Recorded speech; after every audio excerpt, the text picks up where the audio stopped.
welcome. Hello. Hello, many people, friends, Face Your Fear, Nikki, Alec, man, anyone else in the shadows or streaming. And it's frickin' Monday, which is like, for some reason, like the best day of the week sometimes. Although Sunday was pretty killer yesterday. Um, this morning I have many literary things on my mind, sort of on a theme, sort of on a theme. But I wrote a very, very short poem this morning. So short that I don't even need to share my screen with you all as I read it. It is called, What Do You Say? You say thank you. And this is for you. And everything else comes next. I like that poem.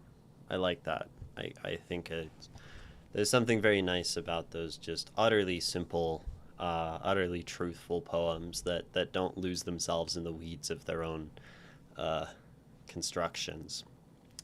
So, not often do I sort of have those moments where I write those things. So I think they're good to share. And they're terse, they're quick, they're snappy, they're simple, they're like proverbs or whatever. Or the other word that y'all always say when I'm talking about proverbs that I always forget. You're not in the shadows, Ishmael. No, you're not. Nice and sweet. Yeah, I think so. Another nice and sweet thing that I read this morning, which aphorism, thanks. Another nice and sweet thing that I read this morning that I didn't write myself, that was written by someone else, by Edward Abbey, who, holy shit, I am really enjoying Abbey and Desert Solitaire. Um, he's writing about being a park ranger in Arches National Park in America, in Utah, which has these, beautiful natural arches formed by erosion. Anyway, we'll just start here. The beauty of delicate arch explains nothing. For each thing, in its way, when true to its own character, is equally beautiful.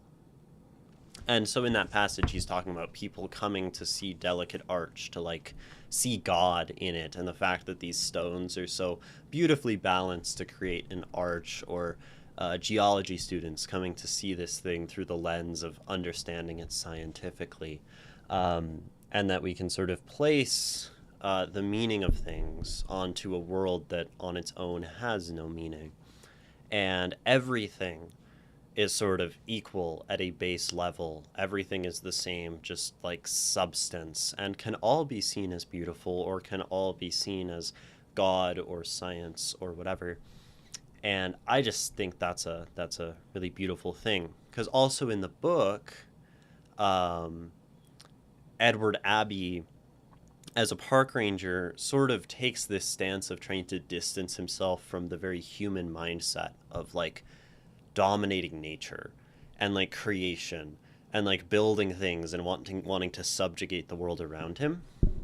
And yet at the same time, he also at many points takes these actions which very much resemble like a subjugation of nature, where he like kills a rabbit, and he still like lives in like a trailer thing. He's not fully out in like the wild completely, and it makes him this sort of tragic character in a way, or this very beautifully humanly flawed character, because he's trying to understand this relation of man to nature and how he treats that. I think that's very cool. Had to Google Edward Abbey. He looks like Castaway would just be a weekend for him. Yeah, totally. And I think he's a very, like, a lot of people didn't like him in his time, and I think generally he's considered to be quite a bad person. He was part of that very crass mid 20th century generation of American writers that included the Beatniks, and he just said things to piss people off. And he was like a very radical environmentalist. His most famous work, The Monkey Wrench Gang, is about a bunch of eco-terrorists who blow up a dam, basically, and they're presented as heroic. I would like to read that book. But oh yeah, he's awesome. But I think he probably said lots of um, crass and problematic things to lots of people in general. But I think those are often the characters who find themselves, or particularly in that time, found themselves succeeding. So he's one of the shock jocks. I don't know what a shock jock is, but maybe I can infer that a jock as a guy, a dude, and shock saying like crass, sort of controversial things for shock value. And I don't exactly think like maybe like a Logan Paul. Um, a shock jock is a radio broadcaster or DJ who entertains listeners and attracts using humor or melodramatic exaggeration that may offend some portion of the audience. And I see a picture of Howard Stern on the Wikipedia article. And I think to some extent, yes, though also at the same time, I think that was just like him. And he was just this guy who really loved being alone and being out in nature and had a deep fundamental resentment for like the world as it was unfolding and like the progression of capitalism. And so just and he was also just a guy, I think, who is very like he was that sort of maybe like masculine like crassness, so maybe a combination of things. I'm not that much into green poetry or eco poetry, maybe because from all of Para's work, it's his worst stuff. It's really hard to do, I think. It's really hard to do. Well, it's really hard to do any kind of poetry well. I think is the reality. Is something I'm coming to realize. Like slam, yeah. If you want to do slam well, it takes a great amount of effort and work and time. If you want to do eco poetry or green poetry well, it takes fucking time and practice. And oftentimes some of that time is like finding the thing that we are best at writing ourselves that works for us. But I think the tricky thing about nature and writing about nature is it can feel unmoored from reality if you don't bring it back to people, and you don't bring it back to people's experiences. I think sometimes as I read Mary Oliver, I suffer with this. Like I can read her poetry and appreciate the beauty of nature, but I'm like we've gone at certain points fully into the world of the natural, right?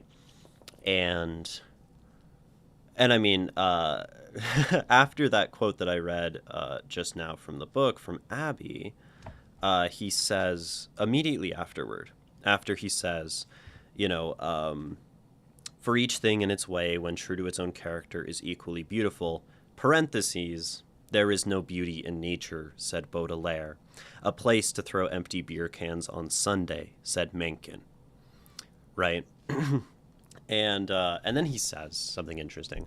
If delicate arch has any significance, it lies, I will venture, in the power of the odd and unexpected to startle the senses and surprise the mind out of their ruts of habit, to compel us into a reawakened awareness of the wonderful, that which is full of wonder. And I think that's where sometimes like nature poetry is very nice for a beginning poet, because you see a writer creating something that is purely this appreciation of nature, and it helps open you up to the world of like poetry as this reverent art toward objects, right? Poetry as this thing that takes the world and like lifts it into something transcendent, right? And nature is a perfect vessel for that, because it's something we're like familiar with but unfamiliar with in the deep and vested appreciation of it broadly societally. So I think it does well on that front. I think that can also get in the way of the genre, maybe. This is just me thinking out loud, though. And of course, of course, there are just purely beautiful, wonderful nature poems, and that don't kind of follow these maybe stereotypes that I'm spinning about it, right? I think I just don't like poetry that waves its finger at me like going, nuh-uh, bad, bad, don't do it. Yeah, I suppose so, right? A tricky thing about poetry is sometimes it can feel preachy, and the reader can be like, "Yo, poet, why are you like telling me how to like live my life over here? Um, I want you to do beautiful things." I think there's a place for it, but I also do think that that can be a difficult thing to try to avoid for some people. And sometimes it can work, of course. Sometimes we can preach through poetry and it can work very, very, very well. So, you know. Kind of reminds me of Artaud, and the king of left-leaning art movements uh, of years past, like surrealism and Dadaism. Yeah, I mean, I think what part? What part? Oh, the kind of left leaning. I see. Artaud and the kind of left leaning art movements. Gotcha, gotcha. Yeah, I mean, so much of there was this like period I think where art was like iteratively seeking to like subvert constantly. I'm not sure if subversion is a particularly viable approach to art anymore, but there was a time when art was this like thing steeped in conservatism and class. And I mean, art is still steeped in class and conservatism and but in certain parts of art, because there is art of the masses, but it's tricky because that art is also commercialized and consumerized. Like music, it's fascinating. It's really fascinating to me, the idea of like listening to folk music on Spotify, for example, or on the internet. Because I think one of those beauties of like folk music is it's like that community shared experience that is about gathering and roots and connections and like this sort of the idea of something tight knit, right? And then folk is a genre that sort of in a very modern way preys, I think, upon a nostalgia for a closeness and a simplicity that is now gone. And that's where I think, like, let's say, like a singer like Noah Khan being very successful in 2022 was when he blew up. 2022, 2023 probably came from like I think 2020 was the beginning of the full scale like mental apocalypse among my generation of people truly like starting to resent technology and really fall apart mentally and crave something different. This is when we start to see people, getting flip phones instead of smartphones and trying to like move off of like Google and stuff like that.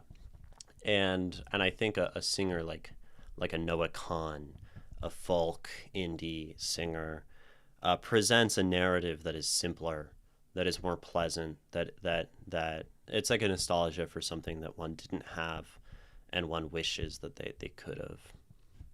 But I like the origin story of Dadaism, where a young Stalin somehow attended a Dadaist gathering, listened to watched their stuff, and died laughing while slamming the table, going da da da. I wonder how truthful that is, whether that's apocryphal, but I like that story as well, and I think I would like to believe that that's true. Cause yeah, holy shit, right? That's pretty awesome. Okay. Um, yeah, sounds like Ray doesn't like pretentious poems. Pretentious is an interesting thing. It's a dangerous label to throw around. Uh, there's a song by a band called Gang of Youths. They're like a alt rock band from Australia. They write with very philosophic lyrics. They have a whole album called Fear and Trembling, which is the name of a Kierkegaard book. Um, Actually, that's not true. The album's called Go Farther into Lightness, which is another reference to a book. There's a song on that called Fear and Trembling. Um, there's some lyric about throwing around the word pretentious with no clarity or class, I think is one of their lyrics. And it's easy to do that, and it's easy to label something as such before trying to understand it. So we must always be careful with particularly that word, right? Um, Khrushchev openly talked about how much he hates abstract art. Abstract art is very dangerous for a fascist. Abstract art, is presented to its audience and encourages active interpretation. It encourages a sort of participatory stance, right? In abstract art, I think the artist dies very, very particularly. Khrushchev was not a fascist. I guess he tore down the wall, right? Um, but I don't know. I mean, there's sort of a fascist undercurrent to like free market politics. But I don't know enough about history. You are right though. Khrushchev was not a. I mean, I don't know what he was. First secretary of the Communist Party of the Soviet Union, which doesn't necessarily mean fascist. De-Stalinization, which presiding over the Cuban Missile Crisis sounds kind of fascist to me. Uh, hate to say it, but I'm not, particularly historically endowed in my mind. Oh, Gorbachev? Yeah, okay, Gorbachev tore down the wall. Khrushchev. Yeah, like just because you denounce a fascist doesn't mean you're not a fascist, though I don't know enough. Um, Launching Sputnik, as well as favorable outcomes in the 1956 Suez Crisis, Syrian Crisis, U2 incident.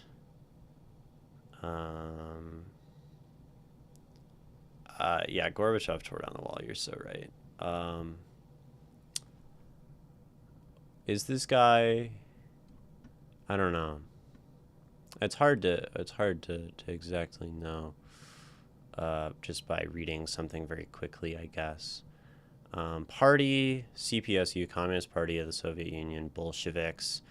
I mean, isn't Bolshevik like fascist communism, like forced redistribution of? Oh, democratic social. Okay. Communism, Marxist, Leninism. Okay. See, I just don't know history.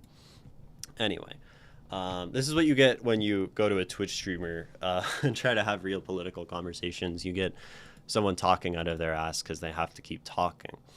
That being said, forced redistribution is fascism, fascist leaning. Um, uh, I mean, any presence of government is essentially an imposition on people, um, and I would say yes. um, but I have some whack. Like I'm not a politician person, you know. That's why I talk about poetry on Twitch. I talk about these things in abstract senses. Anyway, yes, abstract art, though, I think really fascists don't like it, whether or not Khrushchev was a fascist. um, because the artist dies, their authority dies in the act of creation. This is a field I can talk about, art and how it works. Because one, the artist dies, sacrifices their authority over their work in the creation of something that is very expressly interpretive, right? Um, and then I think it encourages a reader, right, to interpret. So it encourages a freedom of thought, which I think goes against a sort of fascism of idea. But yes, any art movement can be left or right, and any person within those movements can be left or right. But I would like to believe, and I like to think that the sort of active interpretation of art and like an open mind sort of leans against a sort of authoritarianism of thought, right? But we've opened a whole can of worms, right? Dictatorship of the proletariat means nothing, though. It's basically just saying ultimate power should go to the masses. Something the U.S. talked about, tyranny of the majority. Yeah, things are slipping from my hands. TLDR, fascists don't like abstract art that challenges the social conventions they build their power on. Yeah, I tend to agree. Guys, we're not fascists. It's the dictatorship of the proletariat. See, it has proletariat in the name. It's not the same thing. Yeah. Futurism kind of goes hard. Futurism does go hard. I really like futurist art. I really like things that occupy like a speculative space. I mean, Afrofuturism, right, as sort of the one of the. I mean, I think the main origin of, I don't know. I guess there was probably futurism and then there was Afrofuturism, but Afrofuturism did it way better. Afrofuturism goes crazy. I love those things, like Sun Ra and free jazz and like a lot of modern black poetry and some art. I don't know. Shit's crazy. Big fan. Cabbage, welcome. Sklo Gamer, welcome. Tyranny of the majority is not about the power of the masses. The principle about sustaining community representation. Minority. Oh boy. Black poetry, just generally referring to poetry like written by black people and then that's as reference to Afrofuturism as a art movement that is describing and presenting a positive, prosperous, vibrantly cultural African or African-inspired or African-descended futures. It's sort of like there's like a utopianism in there, I would say. There's a lot of like space shit inspired. If you look up Sun Ra, he was like the founder of Afrofuturist music, I would say, and he's fucking awesome. It's weird. It's weird from like a perspective of one who has not listened to it. It's like free jazz and like definitely not the kind of sounds you would normally hear in, I don't know, Western music or whatever. But yeah, Sun Ra's goated. Okay, let's read some writing. Do you mind if I post a link? Go for it. I never really care. Because I need to divest myself. Okay, so you found a video. I'm just gonna click on it to see what it is. Who's afraid? Oh, I'm sorry. It probably started making sound that was kind of loud. I hate when it does that. I really wish YouTube wouldn't like autoplay when I click on something. Okay, it's Jacob Geller. Who's afraid of modern art, vandalism, video games, and fascism? Jacob Geller, I know he makes video essays. I've probably watched one or two of them. He's probably decently good. Although I don't have a strong opinion.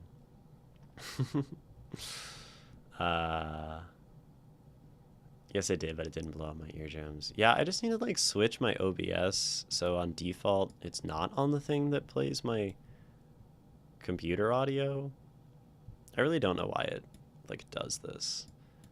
Maybe I really shouldn't be like, oh, maybe I can fix it right now and figure it out. But yeah, generally no idea. Enable down mixing? No idea what that box does.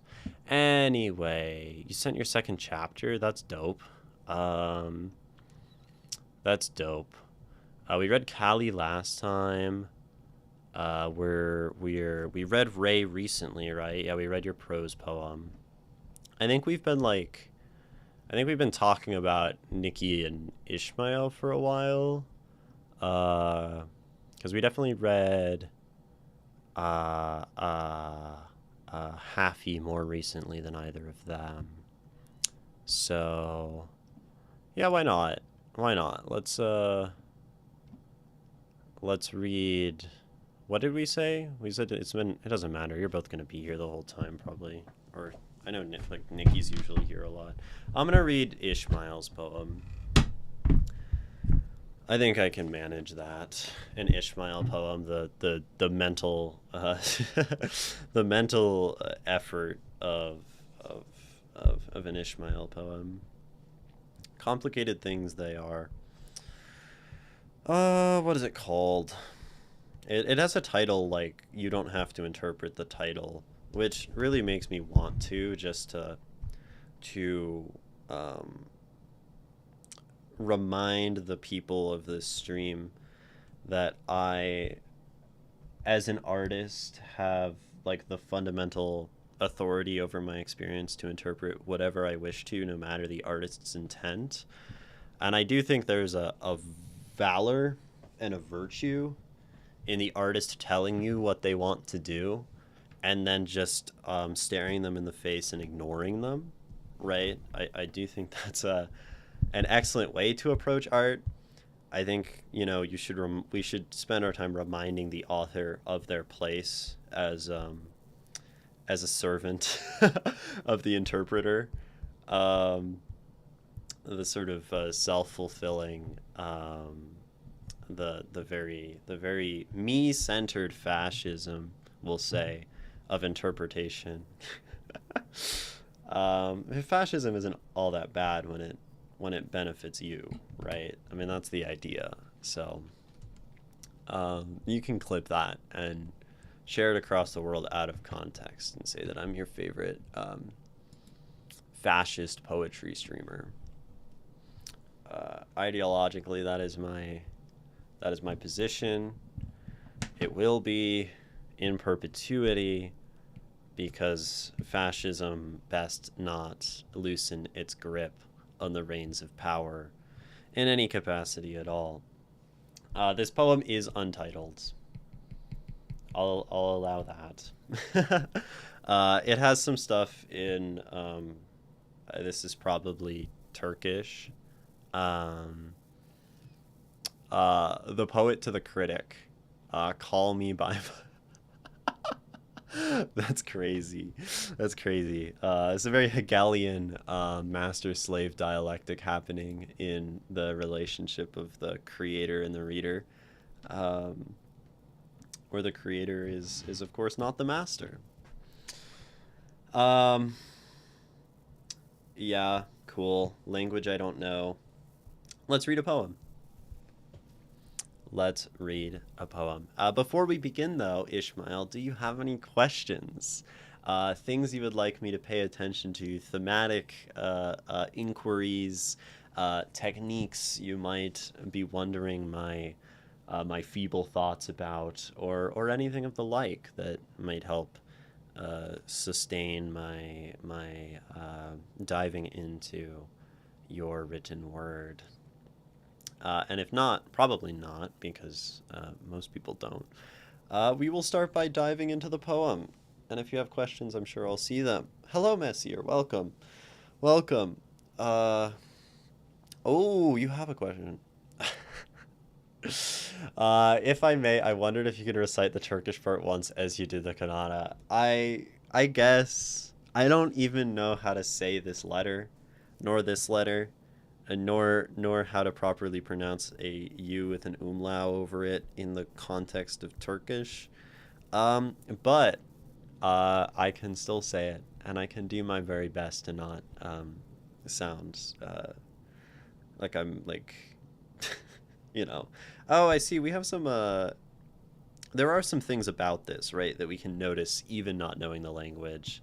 So it can be useful, right? Every stanza ends with zufrun, um, and this is about as much as I can get. We also have a lot of this like ooh stuff, right? Sunbalu, surusun, gulu, um, dudulu, mushkulu, right? This kind of stuff. Uh, so there is like sound things happening.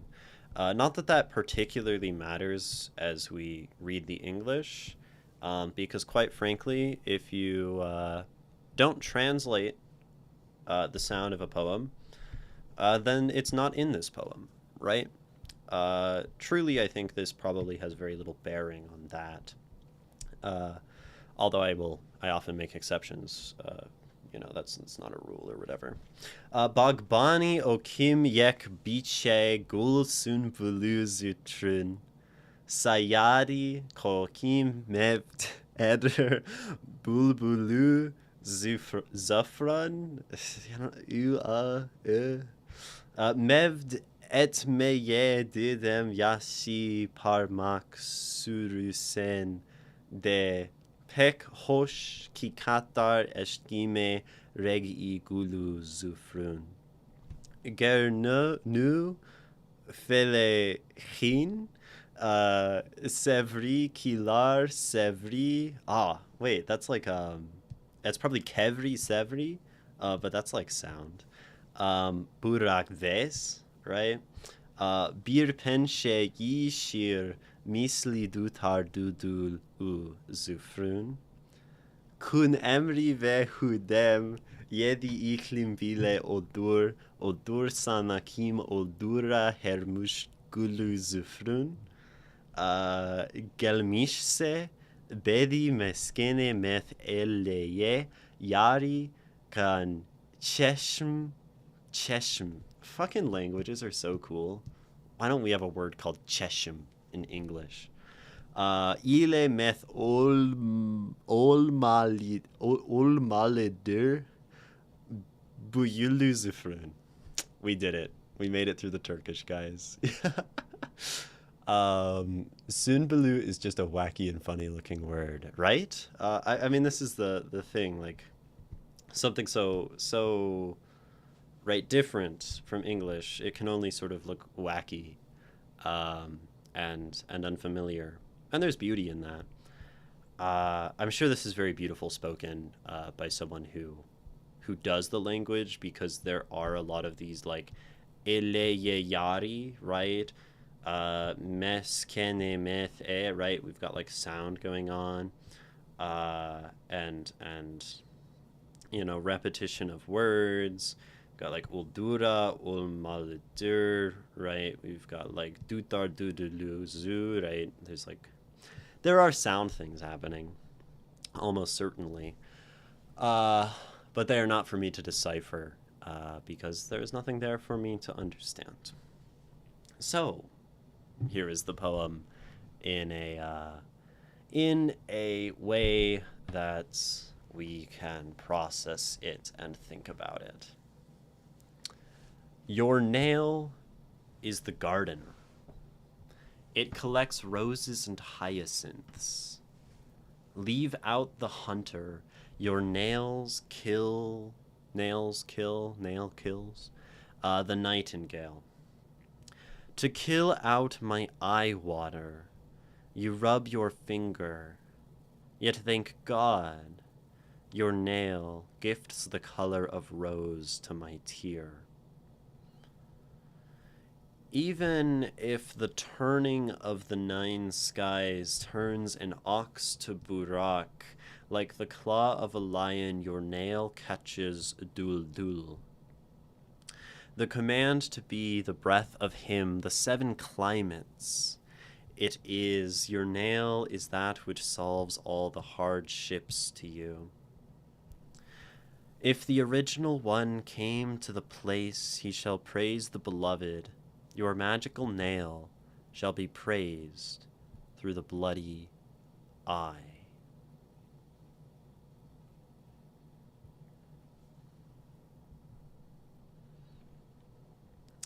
So,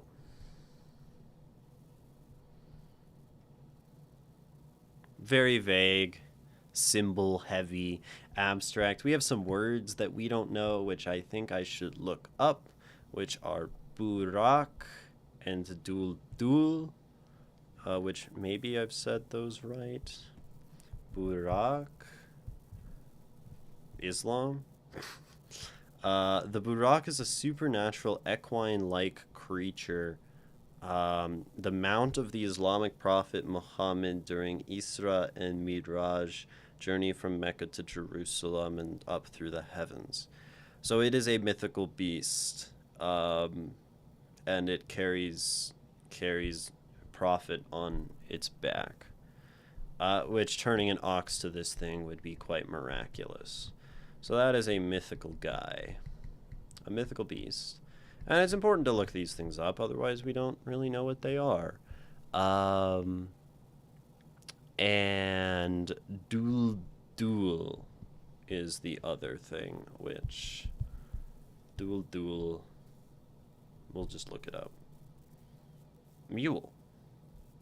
Dual was a mule owned by the Islamic prophet Muhammad. Okay, it was literally the name. Okay. So we have like this sort of thing of creatures, right? We have the lion, we have the ox, we have the burak, we have Dual, which is the mule of Muhammad. We are existing very heavily, right, in this poem within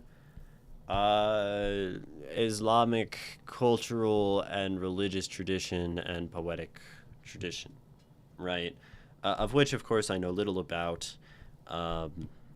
But, you know, when we talk about him and we talk about the original and we talk about God, right, a capital G God, this is, you know, referring to that God of Islam.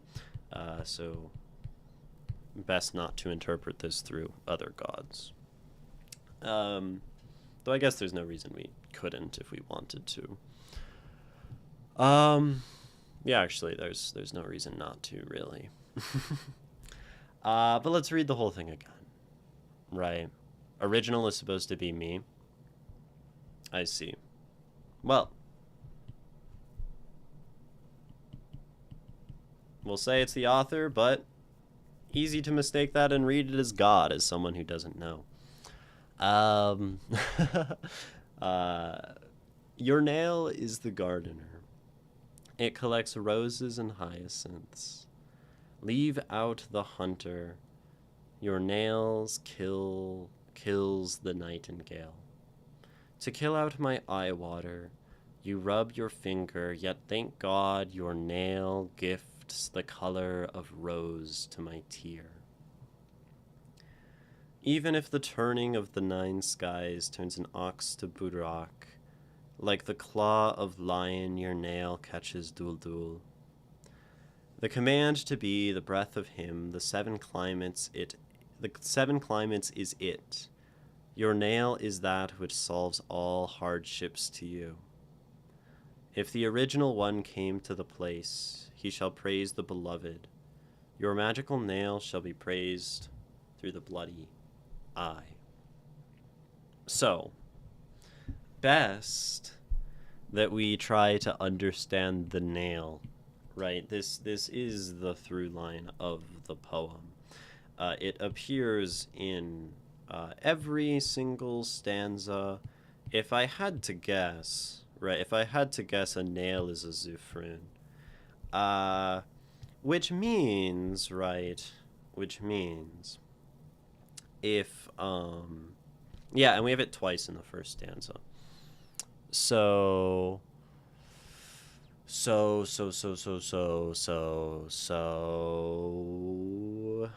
it's interesting, right? We have like nail as in a finger, and we have nail as in like a thing with a hammer. And I imagine these aren't to be interpreted interchangeably in another language, but we can simply look up Zufrun Turkish. Right. Just not super helpful. This is Turkish, right? I think that's the language you speak. Cool. Awesome. Super not helpful. Saffron. Maybe Ishmael can offer help here. Perhaps. But I guess we could read it as both fingernail and hammer nail and decide which one we like more, in the interest of not capitulating to the author's whim. But what is the nail? Right. It means fingernail. Okay, that's fine. I'm perfectly happy to know. Fingernail. Your fingernail is the gardener. And I think this kind of makes sense, right? The nail is like collecting these things. The nail is like uh it's we have the finger, we have like the wiping of the tears out of the eyes, right? We have like the claw and then the nail. We have, you know, uh all of that. So I think that that makes most sense, right? Your nail is the gardener. It collects roses and hyacinths. Um, Now it's always hard with like poems from another tradition and culture to engage with symbol, right? Because I just don't contain a cultural context of whether roses and hyacinths or roses and hyacinths together or nightingales have particular meaning. And there's a certain extent where like looking those things up isn't entirely helpful because it still doesn't capture something distinctly cultural. This is the tricky thing of translation and poetry, is that I think um, to, for example, translate a work from a tradition that, like, let's say I don't understand. Let's say I was like fluent in Spanish but didn't know shit about Chile and went to translate some Chilean poem. You're like imposing meaning, like I would be imposing meaning without understanding. And I think the same goes for the reader, right? I can look at roses and maybe I can even look up like rose symbolism, Islam, nightingale symbolism, Islam, etc. And these could tell me things, and I think I will still look them up, right? Um, Rose symbolism, Islam, because this is about like the best I can offer. Okay, it's a symbol of the divine, right? This makes sense with the rest of the poem, right? Hyacinth, um, associated with mourning and remembrance, bittersweet love. Okay, so we have like the divine and we have loss, perhaps symbolized, though, like, uh, who knows if these things ever exist together in any particular fashion that means something entirely different, right? We have the nightingale, nightingale, which I spelled wrong. Nightingale is central in Sufi poetry. This is coming from an Instagram post. Like emojis here. The nightingale is a central symbol in Sufi poetry. It represents the lover, the seeker of truth, consumed by longing for the beloved, which is the divine. Okay. So the nightingale is the seeker of the divine. Of the divine.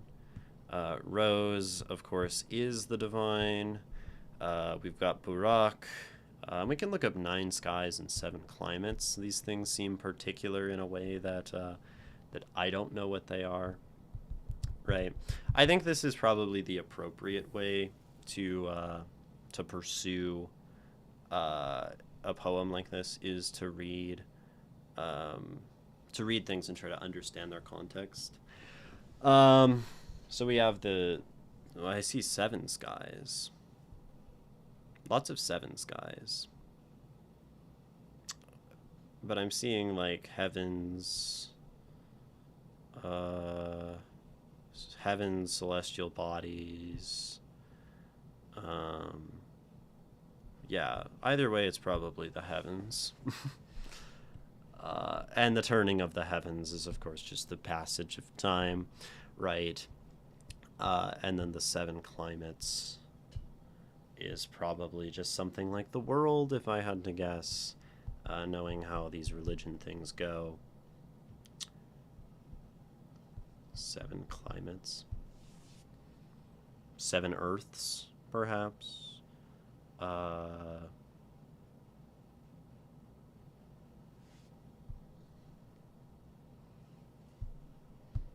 hmm. Name for the interesting question. 7 Earths. Reality of them is no creator.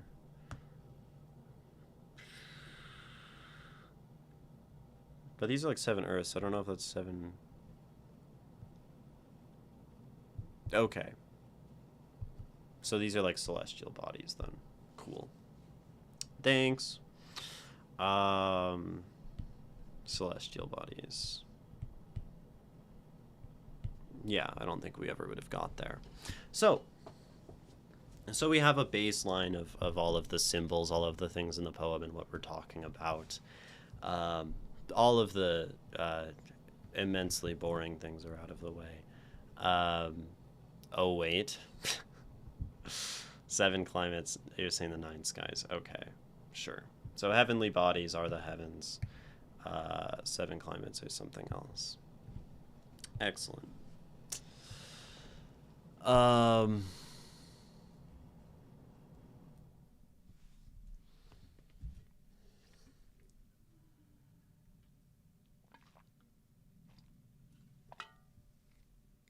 like geographies. Okay, so if we're referring to the whole of the 7 climates, we're sort of referring to the world and its multifaceted nature of many places and biomes. Cool. Now that we've done the homework part of this poem, which, you know, it's fun to learn things and it's not necessarily bad. It's just not really, there's not much analytical, there's not much artistic in those sort of rote goings on. We can think about, right? What is the nail? How does it relate to God? How does it relate to the person, creation, and all of these things in a poem like this? And we might come to know some things. So, your nail is the gardener. It collects roses and hyacinths, right? Divinity and loss. Leave out the hunter. Your nail kills, or your nails kill the nightingale. So, your nails, right, kill the nightingale, the seeker of the divine, the seeker of truth, the lover of God. Which I think means, and especially as it also collects roses, has this sway over something representative of the divine. We are having the nail positioned in some way against God, right? God is you know, the pursuit of God, perhaps maybe not against God, but against the pursuit of God. To use the nail, to have the nail in some way becomes an obstacle in this pursuit. Is how I would read that and understand that. Right, to kill out my eye water, my tears, potentially emotions, potentially something associated with all this God stuff. Rub your finger, yet thank God your nail gifts the color of rose to my tear. So there's something in like this nail, right? This like sort of adversarial thing here. Like strengthening one's faith, perhaps, right? As it gifts the color of rose, the color of divine to my tears, right? And I'm sort of thanking God for this nail that kills, that hunts, that damages me and harms me. Hello, Sean Farrell. We're reading a poem. We're talking about it. So as we become injured in this poem, the speaker of this poem, harmed by the world, harmed by this nail, by this claw, right? We suffer, and yet we're sort of like reaffirmed in faith, perhaps. Even if the turning of the 9 skies turns an ox to Burak. So even if time going on, right, the turning of the heavens, the motion of the planets, right, this is just a very common way of saying time, I think. Turns an ox, right, turns something mundane into a mythical creature, as we learned. Like the claw of a lion, your nail catches Dul, another sort of mythologized beast relating to God. So perhaps that is to say, right, that this nail, this ceaseless adversarial kind of anti faith force, we'll say, continually makes itself, I don't know, the enemy of those things of God, of those divine things.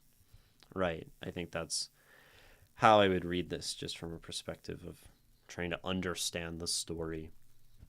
Uh, the command to be the breath of Him. The command to be the breath of Him. So this is like divine, power, law, whatever. The seven climates is it. The seven climates is it. So the world is Him. The world is the command. Your nail is that which solves all hardships to you. And I think this is like maybe where the poem sort of turns in an interesting way, right? Because we're talking about the nail up to this point as something adversarial, and yet somehow the nail, right, simultaneously is also this thing that solves problems. It's this thing that creates something good, right, to solve hardship and all of that.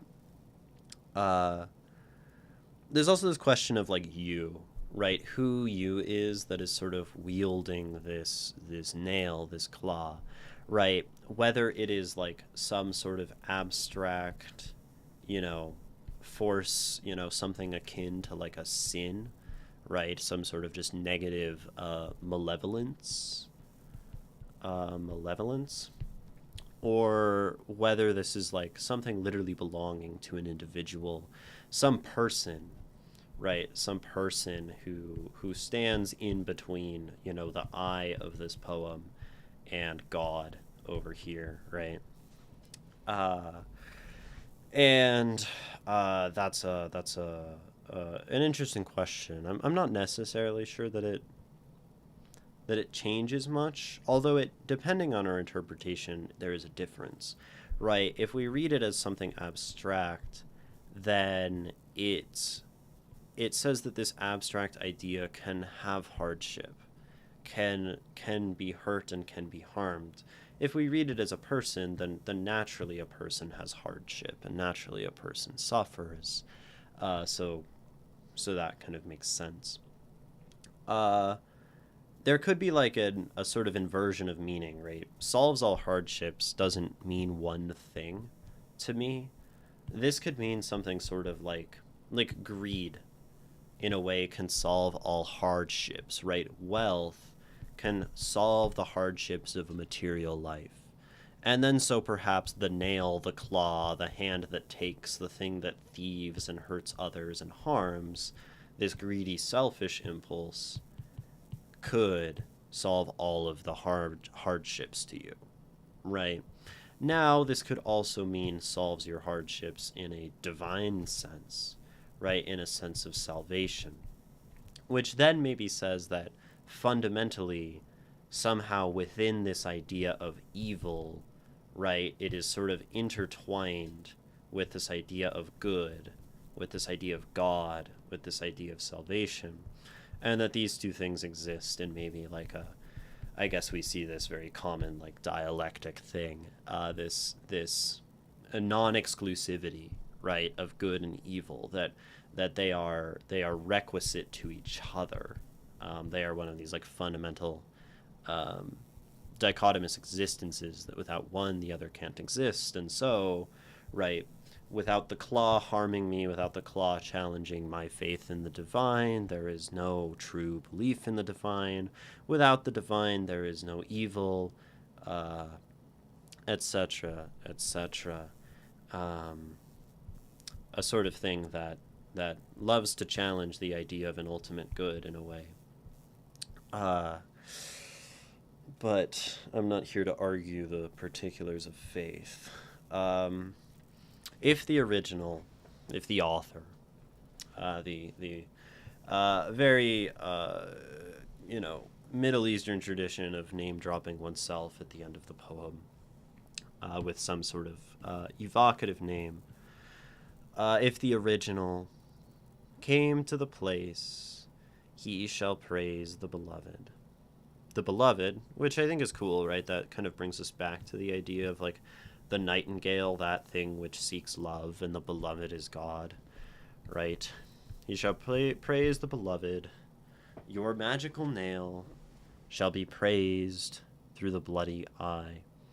And so maybe this says something like, in the acceptance of God, like all things are praised, right? In the acceptance of God, like even seeing through blood, right? Seeing through the harm that you have caused me, right? I can still see that very hand that hurt me as, right, beautiful, as part of like a perfect divine creation that is worthy of my praise and adoration as like a believer in you know a faithful reality. Um, and that's cool. That's probably how I would read it. um, uh, Dude, I don't know if there's a fly or if it's like cicadas outside. I feel like I'm hearing like buzzing. Like I swear I'm hearing buzzing. I don't know. I wonder if it's my lamp. My lamp like makes an electrical buzz sometimes. Anyway, I don't think it's a huge deal. I'm just tweaking. Maybe I'm just tweaking. That's probably the answer. Anyway, so yeah, I mean it's a poem about faith, right? Um which um is one of the only things that I like kind of struggle to enjoy reading about in poetry. Uh, Admittedly, I used to like it much more, and I like the imagery of faith. I like the imagery of religion and like the beauty of the things surrounding it. But I think the motion of faith itself is one that I personally find quite concerning. So it's hard for me to look at such a poem with a truly uh, uh, open mind, um, because like probably one of my only like fundamentally moral stands is a disdain for um, faith in powers, faith in things that I would describe as not real. Um, uh, and it's funny because there is a beauty in faith, and there's like there's a lovely self-containedness to this poem, right? It sort of has answers for its questions. It sort of creates a mythology and a history and a culture, and is so fundamentally human. Uh, and and it is something that I so deeply do not want myself to be involved in. Maybe that's the tricky thing, right? I can read a poem like this in a detached way, but I am increasingly unwilling um, to sort of step in, right? I think this has been the trajectory of my the way I think about these things is when we truly appreciate a poem, we become open to it. We step into its world. We become, right. And there are lots of things that I predominantly feel like I'm willing to become. To go into other people's experiences, um, whether to try on through poetry the experience of someone across the world or in another situation, or genders or perspectives or worldviews. um, but but I used to sort of crave an understanding of the world that existed within faith, and so I became sort of obsessed with these ideas of songs and poems about God and the aesthetic of things like hymns and all of that. But I'm no longer I no longer want that really. I used to say if I could believe in a God, um, if I could believe in a God, I would, and that would be the best thing ever. Uh, because it would alleviate me of so much of my internal mental discordance. Uh, and I don't think I can say that anymore with any degree of confidence or with any degree of truth that I would truly want like faith in a power or that I think that would be beautiful for me. Um, so it becomes very difficult to step in fully to this poem and feel the nail killing the nightingale of my seeking of God because it's just alien.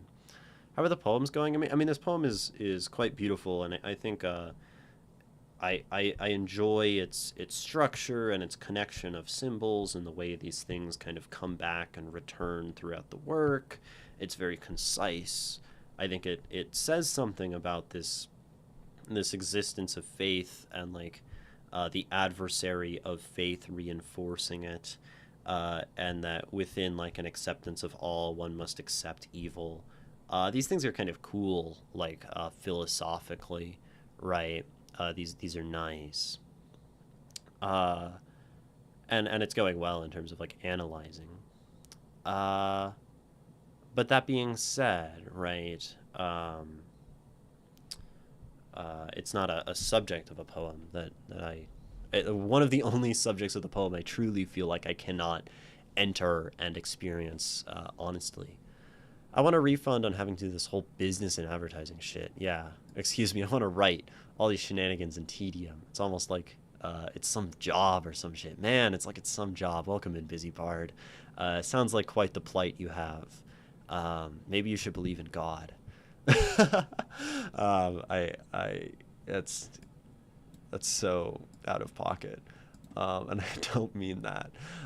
If I ever do a poem, it would be more of the epic kind. Epic poems are very cool. Want to hear the title of a poem I wrote? Yeah, you can share a title. Um, Hello God, please advertise my book for me. Thanks. Okay, thanks. Yeah, he'll get it done. Religious people, I mean, religions, they're like the best advertisers. Um, my blood drips into a day bloomed vale. Ooh, that's a pretty title. It's evocative. It's very flourishy, very vivid. It takes simplicity and throws it out the door and says, I want richness. It's like honey. I think that's cool. Religious people and believers have a metaphysical aspirin, says Jodorowsky. Yeah, I mean, many people have said similar things, right? There's like the opium of the masses quote and all of that. Um, I think it's a, I think it, I like the idea of it as a numbing agent. um, yeah. Mm, yeah. Anyway, to return to this poem, I will read the whole thing again. Uh, Your nail is the gardener. It collects roses and hyacinths. Leave out the hunter. Your nail kills the nightingale. This like phrase, this way of phrasing "leave out the hunter," leaves me just sort of like leave. I don't know, leave out, right? Leave out could be like to leave it out of the picture, to not include, right? To leave out could be like to. Yeah, I think that's the only way that this makes sense to read to me. Like to leave it outside seems strange because that feels like something you do with an object, right? Um, so your nail is the gardener. It collects roses and hyacinths. Leave out the hunter. And it collects roses and hyacinths. Leave out the hunter. Interesting because we're unpunctuated here as well. I think, unless I covered it up. Just like I feel like that's a part of the poem that I don't feel like I've pinned down. Your nail is the gardener. It collects roses and hyacinths. Um, Leave out the hunter. Your nail kills the nightingale. To kill out. That's kind of cool. Kill and then leave out and then kill out. Maybe there is just like a sort of linguistic niceness to that, which is all that it needs to be. To kill out my eye water, you rub your finger. And there is this very like tactile, like what is the hand and what are the nails? I mean, we describe them as like an adversarial force of faith, right? And that's kind of what we're getting at maybe here, is something that challenges faith. And maybe it can be left as abstract, but the idea of like rubbing your finger across my eye and causing it to bleed.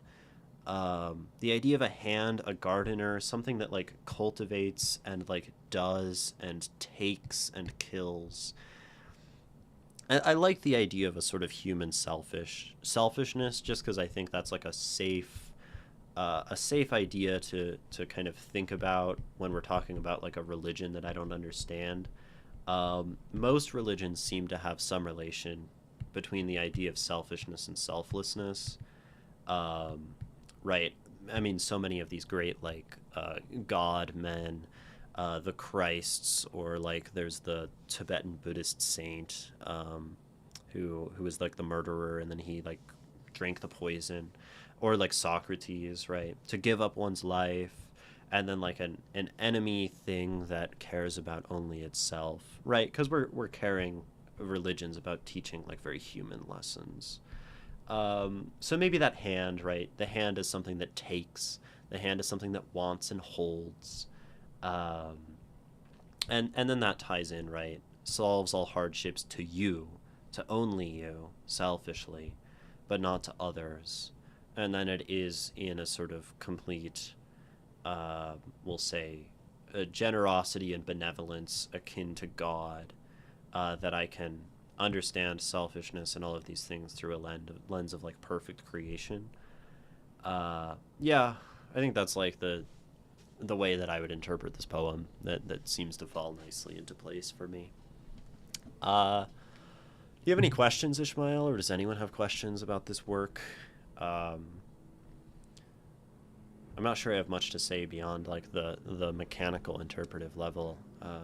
Unfortunately, just in that struggle to feel a poem like this.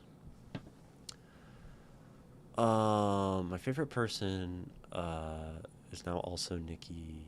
Now also Nikki is also my dude.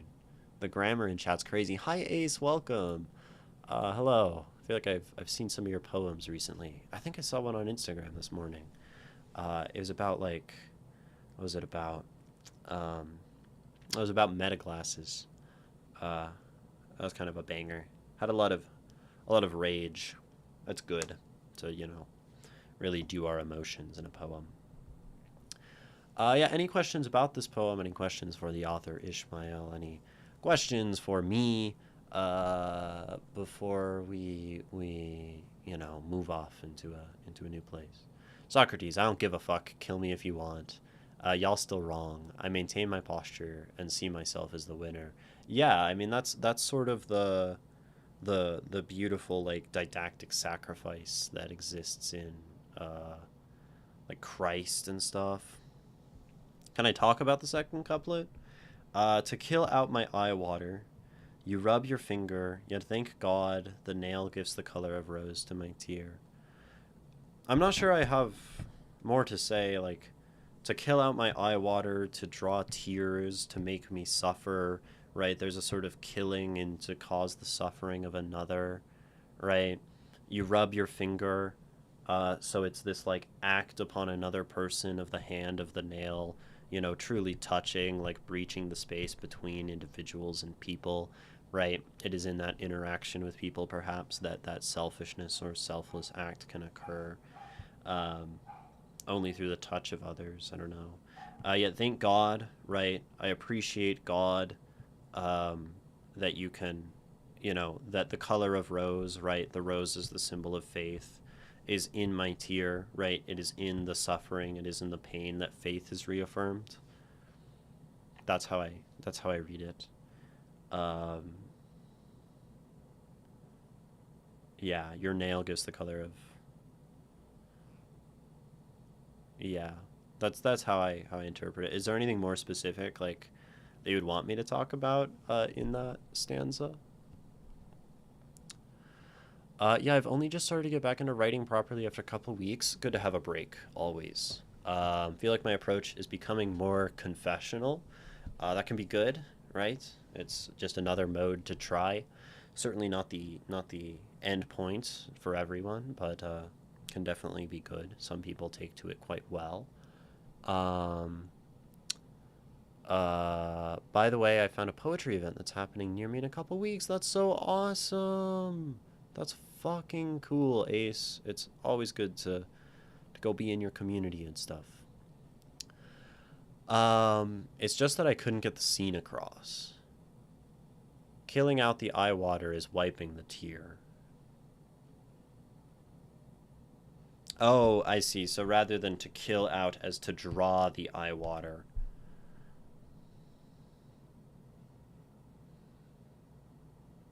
It is to take it away. You rub your finger. Interesting. Then I mean certainly something just like a change of verb like draw. But maybe you want something more violent. I mean, I don't know what you're coming from or what sort of thing you want to evoke, but perhaps to like steal out. To steal is to take something that's there and remove it, right? Would be slightly better than to kill. Um, Kill has this very. I mean, I know there's like the nails kills the nightingale to kill out the eye water, right? So there's a difficulty of like probably wanting this repetition. Uh, Maybe this works better in translation. I'm not sure, but I don't think it's like impossible to interpret that. I honestly think that's how I read it on first read, and then upon analysis, I'm like, okay, well, maybe if we're killing and harming, then this isn't really the wiping of the tear. This is like a cutting one's eye open, and that does connect to the end, right? The idea of a bloody eye, right? So we have two instances of drawing blood from the eye. A very visceral image, first of all. And maybe that's why, that it is the more visceral, it is the more dramatic image and the stronger evocative reading than to simply wipe a tear. Uh, and perhaps to find a way to make wiping a tear feel more evocative than drawing blood, right? Maybe that is your solution, right? To make something gentle more powerful than something uh, violent. I mean, that's sort of the idea of this poem, maybe, right? To praise this nail, to praise the blood, to praise that adversarial thing, if I read it correctly, then it would fit quite nicely, right? The idea of the gentle, of the accepting, uh, as somehow like greater than, superior to, the violent, right? Because it's very easy to look at like violence, and this is the more dramatic, this is the more evocative. So how can we make this stand out more? That's a tricky thing to do. That'd be quite impressive to pull off. It happens sometimes, even with classic poetic images. One doesn't see them until a second reading or until someone points them out. Like putting on the wooden pajamas, the sailor who sets sail across the ocean, when these are to mean he died. Right, yeah. And I mean, at the end of the day, right, there is a question. I think it's a question you're still grappling with, Ishmael, or you've decided and your answer is different from mine. The question of whether the author is responsible for communicating their intent, right?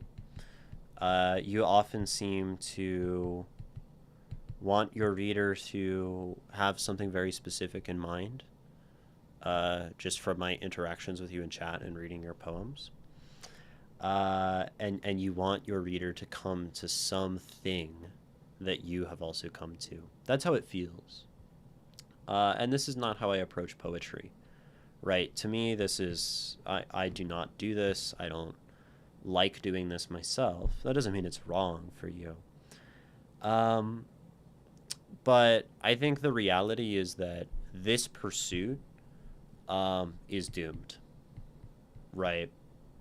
And maybe there's a beauty in a sort of a tragic hero kind of way of hoping the world understands your intention and your meaning, right? Maybe and maybe that's a wonderful human beautiful thing to do, but your work will have so many readers, and your work will have so many interpreters, and so many eyes and experiences, right? That, and no one of them will ever read the poem exactly as you set out to have it be read, because every word means something different. Even if I had all of your imagery as you intended, I would look at the word God and I would see a disdainful thing. I would see him, and I would sort of internally scoff at a capital H him, as I always do, right? And that's just the reality of our difference, right? I would write God with a lowercase g and not think anything of it, because there's no respect there. And thus I literally can never read your poem with the beauty and the potency and the meaning that you intend. Not even to mention the fact that I need to look up what a barak and what duldul is, right? And even someone who is, who has grown up in a similar way, in a similar faith, in a similar culture as you, in the way that you have a singular, unique interpretation of what God is, which is awesome, to have something, to have a conviction. Theirs is different, if they even have that, right? And so no one will ever get your intent. This is the tragedy of opening your mouth as a human. This is the tragedy of speaking words into reality. This is the tragedy of making a new friend. Is they will never understand you, right? So I don't know. It seems very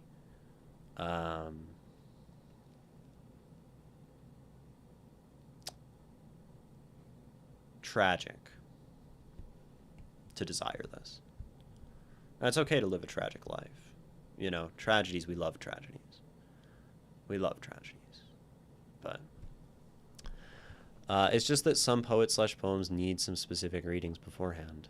Like what happens with Joyce and his Ulysses, or Valet Inclán's Bohemian Lights. Yeah, and context helps, right? But I think even if you have that specific reading, even if you maybe approach it in, we'll say, the right way, by the author, by the cultural context,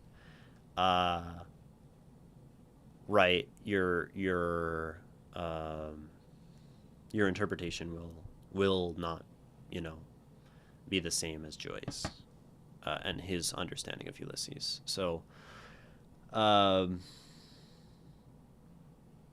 does this mean we write with no consideration for the audience? I don't think so.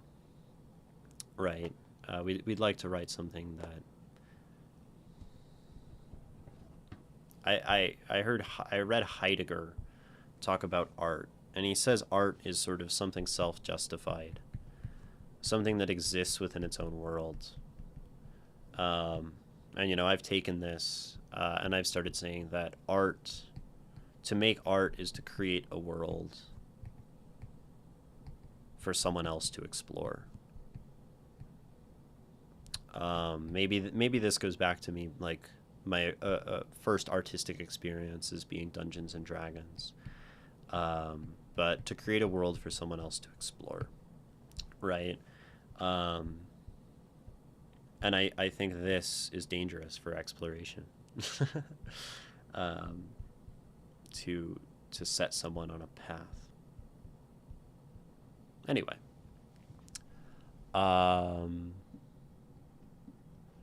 did you have any other questions about this work, Ishmael, or anything I've said? Wobbledovsy, why does Imogen keep scheduling streams during my work meetings? Do they hate me personally? Do you ever think that they keep scheduling work meetings during my streams?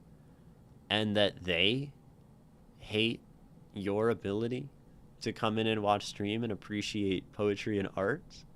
Do you ever think that the man, the boss, the corporation is evil and we all are the victim? Yeah. That's what I thought.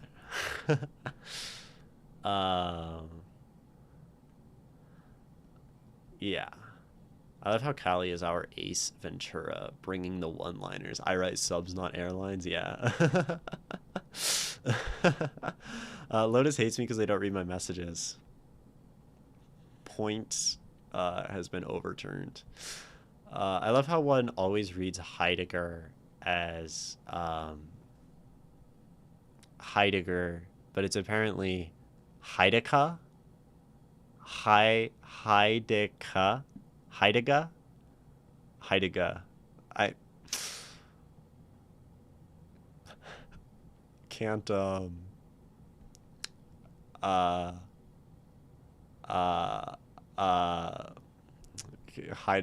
Heidegger. There's something like there's a joke there with like the hard R. You know. Anyway, that's probably like wrong of me to say though. I don't know. Yeah, I do, but then the paycheck comes in and I push my feelings down for another month. Yeah, that's how they get you. I heard recently somewhere that the goal of capitalism is to pay you just enough to not quit, or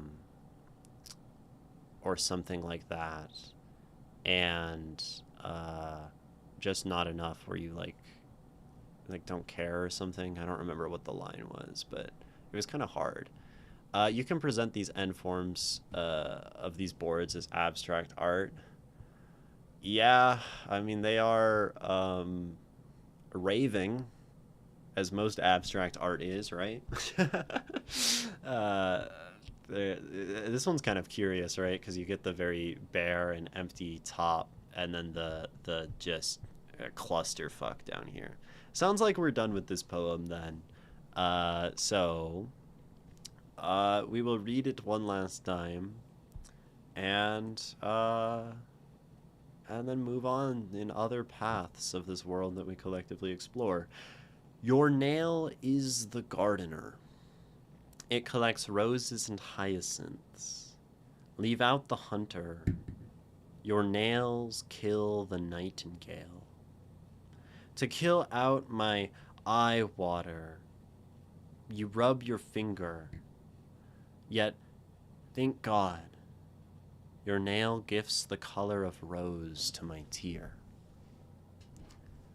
Even if the turning of the nine skies turns an ox to Burak, like the claw of lion your nail catches Dul. The command to be the breath of him the seven climates is it. Your nail is that which solves all hardships to you. If the original came to the place, he shall praise the beloved. Your magical nail shall be praised through the bloody eye. A poem by Ishmael with no title, and I will not insist one upon it this time. Thank you so much for submitting, Ishmael. I do deeply appreciate the art shared with me. It is truly a brave thing to share one's work with another, and even more so to share it with many people at the same time. Uh, I read all of your things, everyone's things, everyone's art. These slivers of the worlds that are you all, with the deepest gratitude, and I hope that there was something of value in that for you all as well, um, as much as there is value in it for me, because there is. Can we read my next chapter because I have to go soon? Probably not. Uh, there have been people waiting for much longer, I think. Yes, thank you, Ishmael, for that work. Um, Holy shit, Twitch just gave me the loudest 30-second ad. That's a tragedy. It's a deep tragedy. But, you know, Messier redeemed me next, me next, me next, me next. Everyone wants to be next. Everybody wants to rule the world as they, the generic they, the ambiguous they of existence says. It speaks into the void often, and we just have to listen. I wasn't here for it until now, but I really liked it. I'm glad you liked it, Wobble Topsy. That is good. It's good to like things. It's good to find beauty in this world that we call our world. Because we are human and we like to own things. We are going to take a brief break.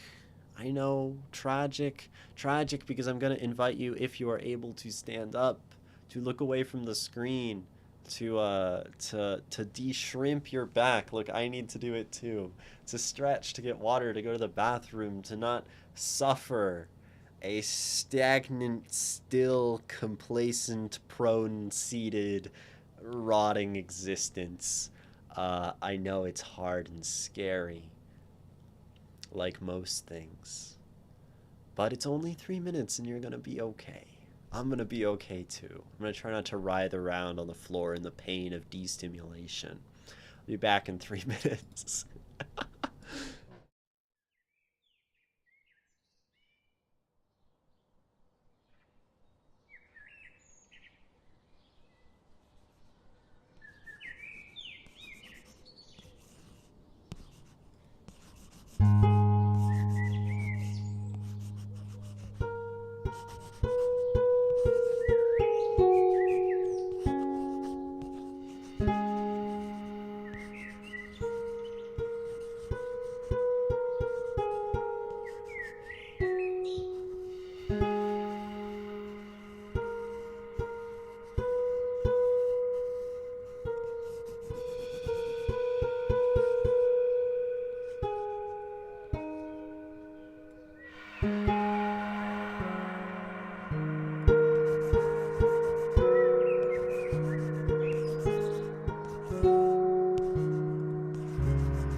What is popping? We are back. We are here. We are alive. I hit the meanest stretch during the break, and it was lovely. And I feel like I'm alive again.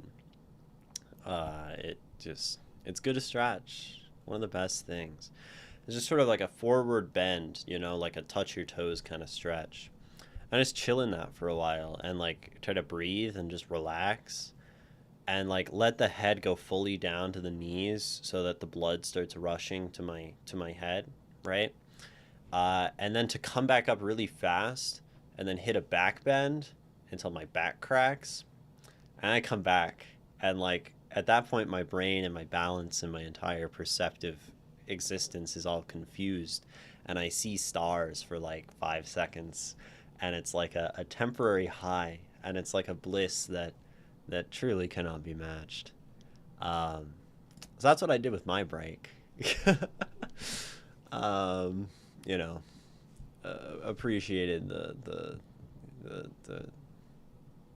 I don't know, yeah, the natural high of blood rushing to the head.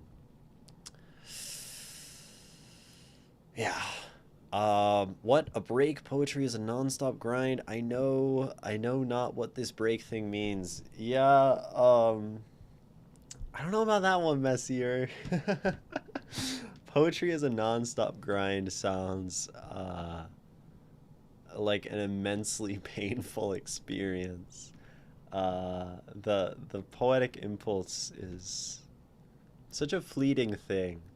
Uh, imagine to be overwhelmed by the beauty of like the true poetic experience, not like that you're reading poetry or that you're writing poetry, but like the full involvement, the full feeling, the full like fluency of existence, right? Like all the time, dude. Hell on earth. That would be awful. What is poetry if not contrasted by the mundane? Right. We need to relax sometimes. We need to chill. We need to take a break. A lot of people need to chill a lot more often. I think that would that would solve problems. Just chill a little bit. Although that's a hard one to for policymakers to instill, I guess. And legalize hard drugs, maybe. No chill, pedal to the metal. I guess. I guess. Hello, be thou wrecked. Welcome. I have no chill. It's far too hot here for chill. I've got the AC like blowing straight on my back. Chill. It's great. Air conditioning. I've heard it's causing like heat waves in other countries. Us Americans using our air conditioning, but I think that's a really silly thing that people are saying, because it's like corporations and data centers, and then people will say like, the world is like in like a global heat wave because you keep asking like chat gbt for advice about your situationship. I think I saw that, it was like an Instagram post, and I'm like, no, it's because like giant mega corporations are trying to like destroy human experience and subjugate people through like technological domination and techno feudalism, and like, yeah, I don't actually care if someone is asking ChatGPT for advice on their situationship. But hey, what do I know? I'm with the jacket inside because it's so cold here. It's winter, right? In the southern half of the world. That's how it works. That's crazy. That's like messed up how like Earth does that. Like it should be summer for everyone all the time. Not all the time, but like when it's summer, it should be summer for everyone, and when it's winter, it should be winter for everyone. Because then we can all like be on the same page. I think that'd be better. um, it's because China makes a shit ton of products, and then Marxist wannabes go, but that's different. That's good capitalism. Do Marxist wannabes say China is making a shit ton of products and then say that that's good capitalism? Is it because their flag is red? America has red on its flag, so the Marxists should really like chill a little bit. That's the color of revolution, you know. Um, yeah, yeah. There is no good capitalism. There's no ethical consumption under capitalism or whatever. I like that line a lot. It's like a really excellent line, right? There is no ethical consumption under capitalism because it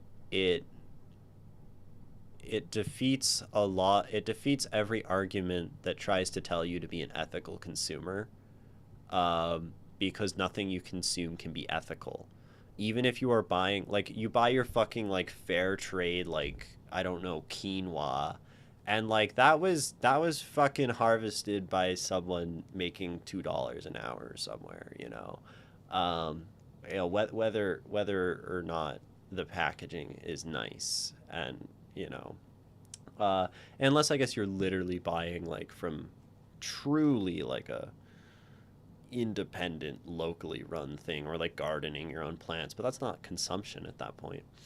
um and but I feel it can be dismissive, at least trying the best one can. I think one's efforts best be directed um toward a scale that is not appreciated, uh right. I mean, this is the sort of like class consciousness situation where like, people are happy to listen to the media circle jerk of like, you should care about this problem, you should care about this thing, and like it's a it's a class, and it's a government, and it's a fascist issue, right?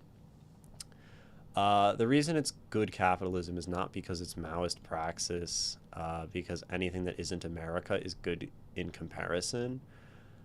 Uh, I, uh, uh, this is not me saying that America is good. America is bad. America is very bad. America's the baddest, the biggest baddest in the bad. Um, but I don't know. I don't know if that's how. I mean, like, yes, yes. I guess ethics and morality is a sliding scale, and like one thing can be more moral than another. Um, but I don't know. That's it's not maybe the most useful. I've been writing this essay for like over a year. Nowhere close to done, because it's basically, capitalism doesn't exist as a single category. It's all just leasology, which is that word that's like a thing. I forgot what leasology is. I know you've defined it in some of your essays. But I think it's like a thing like referencing itself in some way. Um, Genuinely, like there's no definite. Is this just like a word you made up? Is this like your like personal like contribution to Western philosophy, Ray? If so, like fuck yeah. Um, not that not, I mean, like the Western philosophy distinction, I think, has kind of fallen apart at this point. Um, Philosophically, I've always thought we should always see ourselves as evil, but evil and good are not two discrete states. Acknowledging that we are bad or evil or uncaring means that there's something to strive for, and you have a responsibility to do better morality. I think like, I think every action has good and evil inside of it, um, and we're just animals. um, and so everything we do has some amount of good and some amount of evil, and it's deciding which actions we can take that do the most good and do less evil. um, and that good and evil is somehow related to like a selfish and selfless idea of taking more for me, as evil roughly, and giving more to others as good roughly, um, and the other thing, yeah, and reciprocity, and saying thank you, giving and saying thank you when others give to you. I think gifting economies are a very beautiful hypothetical thing that won't ever exist, but they're fucking dope. No, Gustavo Bueno, a Spaniard philosopher, part of his philosophical materialism. Interesting. He's is he contemporary or like contemporary-ish? Like I mean, he's certainly like at that point like pretty postmodern. He died in 2016, yeah, so very contemporary. Maybe I should read this. Read this crow. Anyway. Yeah, I mean, if you died in 2016, you're modern, you're contemporary, right? I guess contemporary literally means now, right? I'm just waiting for when Chinese economic growth finally reaches a crash in the American European market. They're growing bit by bit out of secondhand production and to a diagonal monopoly. Those are so many words I don't understand because I'm a stupid streamer and a poet who like failed college. Diagonal monopoly. Diagonal? You can only go straight on the Monopoly board. You can't go diagonal, that'd be cheating. Ah, China's cheating at Monopoly, and that's why America isn't winning. And Mr. Moneybags is falling behind. I got it. I got it. Who are we reading next? We're feeling very political today, probably because of things I'm saying. And I'm prompting this and then realizing that holy shit, I should not do like the politic communism discussions on stream because I don't know enough. Not that it's bad. I think talking about politics is good, right? Oh, are we reading like Nikki or something? Hot take, but I enjoy playing Monopoly. I mean, if you're winning, that's the idea, right? If you're winning. They did try to manhandle Europe some years ago. If your clients don't buy from you, you get fucked. So call on their side. I think that's talking about China and Europe. Let's go for art. And by that, I mean me. Good one, Ray. We read you so recently. You're contemporary. You're not dead. Yeah. I think I'm reading Nikki. It's been a long time since Nikki. Although who else has things submitted to me? It's Haffy, who maybe left, maybe is still here. I don't know. I don't remember. But we read them pretty recently. We read Be Thou Wrecked recently. We read Ray. Izani, have you ever sent me things? Are you in our Discord? I don't even know. I feel like I haven't read anything from you. So if you have sent anything for me to read, I would probably vibe with that. But I just don't think that's the case. And that's okay. I don't even know where the Discord link is, TBH. That's because it's not publicly available to, I remember I checked your Insta, but that link was expired. Good to know. Honestly, I'm not surprised. I'm so bad at these things. Okay, I should write a reminder.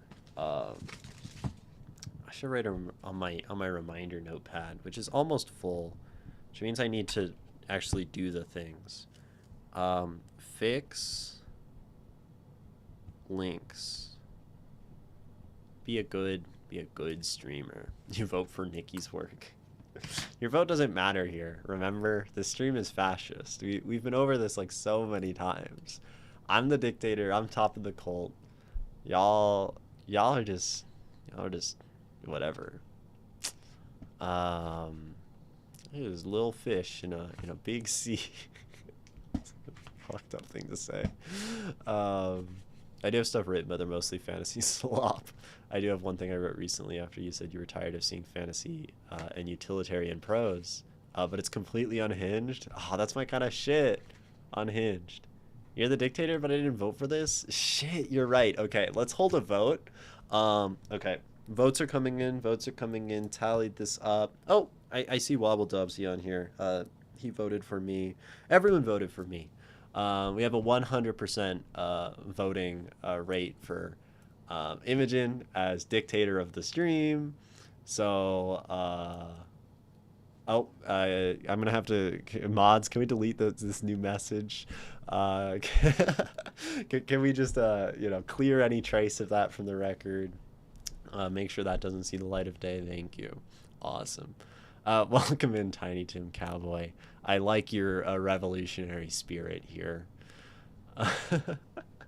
All right, let's read a poem by Nikki. What have you sent me? I keep myself in silver. unless there's an older one, because there almost certainly is. Um, but I keep myself in silver as like a fucking sick name, so I'm just kind of stoked about that. I'm just kind of stoked. Anyway, welcome, Tim. We read poetry here and other writing too. It's not just poetry. I'm just mostly a poet. People send me their stuff. We have a Discord server, and then I put it on a thing, and I like write on it, and everyone realizes that I'm a crazy person, and that's why I'm the leader of the cult, and they're not the leader. Uh, and and people get value from my deranged babblings, and then I do it again because every good religious thing is built on a fundamental practice of ritual, and ritual is to be repeated again and again until no one can forget the ideas that I espouse. Did I scare them off? Maybe. I'm.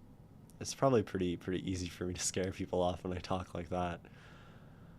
Um, like voting for Pinochet's constitution in the 80s. Well, look at that, 99%. I know, right? It's crazy.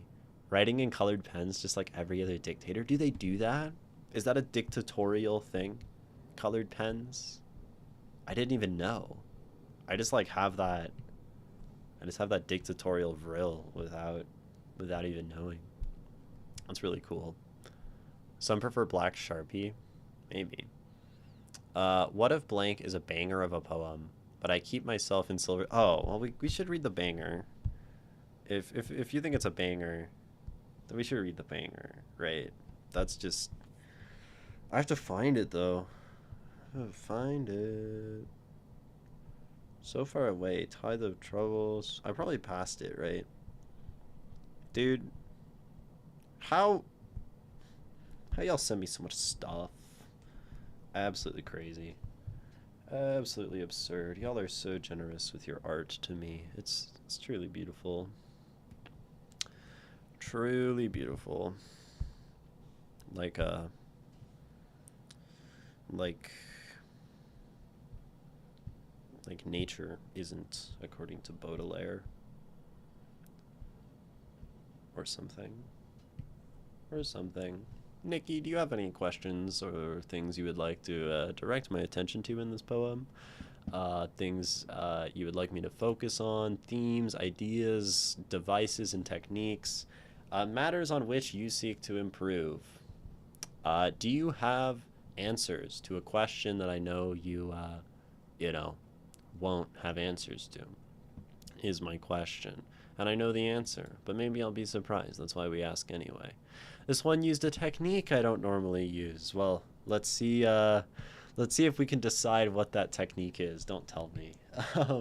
A new technique. Well, not new, but an uncommon technique. I wonder if you're referring to anaphora, just looking at this poem. The to be. I don't remember any other instances of you using anaphora, but maybe it could be something else as we dig into the work. Here is What Of by Nikki J01. It is yesterday, and I am smaller. Hands smoothed as softened butter, eyes still gazing skyward. Watching for tomorrow, for sunrises thick and bloody and warm, waiting for morning, to be bird song, to be primrose and daffodils, to be drops of night air kissing. But it is today. And I am threadbare, hands rough as aging bark, eyes sunk downward, contemplating soil, its embrace, thick and earthy and cold, waiting for morning, to be dirge sung, to be lilies and chrysanthemum, to be drops of salt air kissing.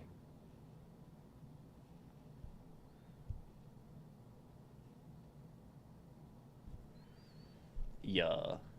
Yeah. Okay. Very, very cool, right? So we have this progression, right? This is a two-part poem, really. Even reflected in the structure, right? We go 5 3 4, cut 5 3 4. So truly like a repeating pattern.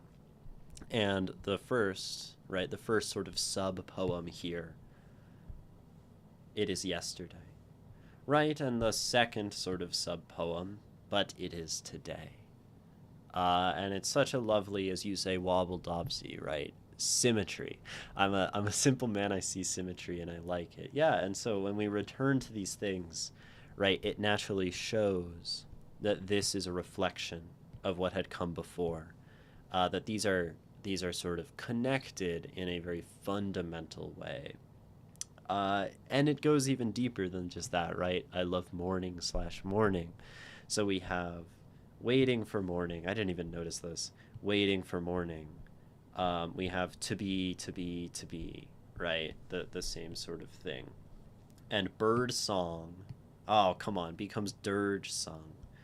Primrose and daffodils, maybe much, I don't know, brighter flowers become lilies and chrysanthemum. There's probably some hella symbolism here.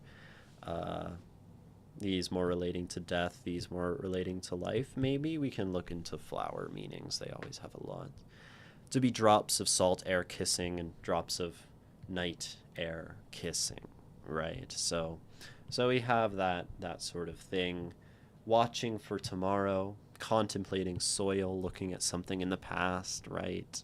uh, Thick and bloody and warm, thick and earthy and cold. So truly the whole thing, right? Gazing skyward, sunk downward, the hands and the hands, like literally the same thing twice, right? Truly just a reiteration in a new way, in a new time, as if we've been, telling this story, this idea from then all the way until now, and sort of forever. There's a natural cyclical feel to this, I think. And what is yesterday, right? And what is today? I'm going to read the whole thing again before I guess I keep diving in, but it is yesterday, and I am smaller, hands smooth as softened butter, eyes still gazing skyward, watching for tomorrow, for sunrises thick and bloody and warm, waiting for morning, to be bird song, to be primrose and daffodils, to be drops of night air kissing. But it is today, and I am threadbare, hands rough as aging bark, eyes sunk downward, contemplating soil, its embrace thick and earthy and cold, waiting for morning, to be dirge sung, to be lilies and chrysanthemum, to be drops of salt air kissing.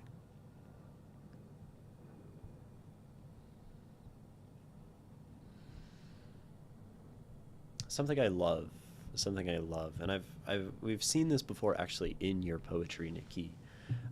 Is when in the like we saw this in your marigold poem, that in the middle of the poem there is one word that acts as a hinge for this poem, right? Where there is a single sort of pin in the center that becomes like that which the poem turns off of and changes, right? And in this poem, literally everything is reiterated, right? It is blank, it is blank, and I am blank, and I am blank, right? It's truly a repetition. And but is sort of the only singular idea, right? And in that way, I think so much weight gets placed on this word that, you know, But, right, it is yesterday. I'm imagining this beauty of the past, this youth, maybe this innocence, this what was. And it's amazing, and it's kissing, and it's song, and it's bloody and warm, and it's full of life, and it's hopeful, watching for tomorrow, for sunrises. It's soft, it's innocent, it is looking up, it has hope. But, right? And then we get the inversion, all these things. But I am threadbare, right? But I am aging, right? And then we go into the tree thing, which I think is so lovely, right? How we change from a body, right? The hands as smooth as softened butter. The sunrise is thick and bloody and warm. We're watching. We have eyes, right? We're talking about a very human body. Um, I think even in blood, right? We have the idea of sort of uh, sunrises, right? Watching for tomorrow, blood as tomorrow, as blood as a loss of innocence and youth in many ways, is something still in the future, right? So we have this very very pure body, and then to almost become so old, right? So aged that one stops being quite so human and we start to describe it as something else, right? As tree, as bark, soil, right? Which then gives us this idea, contemplating soil, of course, of death and something oncoming, right? Which acts so nicely, right, as a counterpart to the sunrise, right? When we contemplate soil, we are contemplating something still, right? Thick and earthy and cold, versus sunrise, something distant, something far away, something in the sky, something beautiful and hopeful, and all of these things. Uh, so that just works so well, right? This sort of turn, because it acts as a reflection and as a repetition. But the dangerous thing about repetition in art is that it can get boring. It can feel like, why are you telling me the same thing I've already been told, right? But by outlining the structure and filling it with different content, right? By having the same number of stanzas and the same structure of lines and certain repeated words, but then having the sort of characterization of those things be so vastly different, right? It creates this wonderful feeling, right, of being the same, but being changed, right? Of aging, of looking back on that thing before and being like that younger self, right, is me.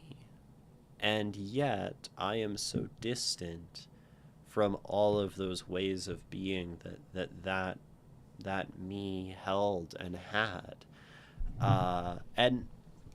And I love that we switch to the natural, because I think we do very commonly, especially in poetry, have the association of the natural with the beautiful, right? Not always, but natural equals beautiful is very often the case. I mean, natural can also be harsh and brutal and unyielding, but as poets, I think we like the softer sensibility of it most often. And and so it becomes something, venerable and wise, and it has perspective, right? But it isn't something just vacant and gone and dying. And even like the setup of the poem, I think, like, illustrates that fact so nicely. We start with "it is yesterday." So we start in this space of what we learn later as recollection, right? And so this old tree, so this wise, wrinkled, aged individual begins by looking back and begins by appreciating the beauty of the other thing. And right, I think it shows that they still have that soft sensibility, that love and that hope and that appreciation inside, as the outside, right, grows frail and there's not even a frailty to this poem, right? There's a real steadfast. I mean, we have threadbare, I guess, but like bark and soil and embrace and earthy and cold, there is a steadfastness to this as well.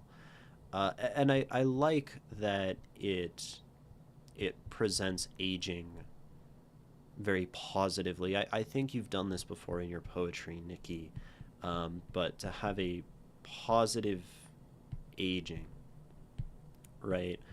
Young people, I think, often see age as something lesser. I think society very often like discards its old in many ways. Some societies, I think a society that's certainly based in like work probably does. And they become a liability of capital. Can't get capitalism off the brain today, I guess. Um, but this shows something very natural, very cyclical, very beautiful, right? Really, it seems she's longing for death in her aging, and I think that's a reasonable way to read it as well, right? Um, so, Tiny Tim, this is a beautiful thing about poetry, right? Is that my reading, right, does not, I am not an authority. And the way that I read the poem doesn't make anyone else's way of reading the poem less valid. I think that's fucking awesome. So, and I think also, like, looking at it that way, it seems very reasonable, right? Um, I am threadbare, right? We could have this as a very negative connotation, right? I've become something not human, right? My eyes are sunk downward. I mean, this is a very sad image, right? Contemplating soil, right? So just to sit there in contemplation and in sort of rumination, I think is a way to read this. Um, but I think for some, right, to look down at soil and contemplate it would be a very beautiful thing, right? Embrace, right? Then we have embrace and earthy and cold. And like, this could be good, this could be bad, right? Waiting for morning, right? Uh, I mean, this is waiting for death, right? Waiting to be mourned. But I think there's a question here as well, and it can be read both ways. Is it beautiful to be mourned?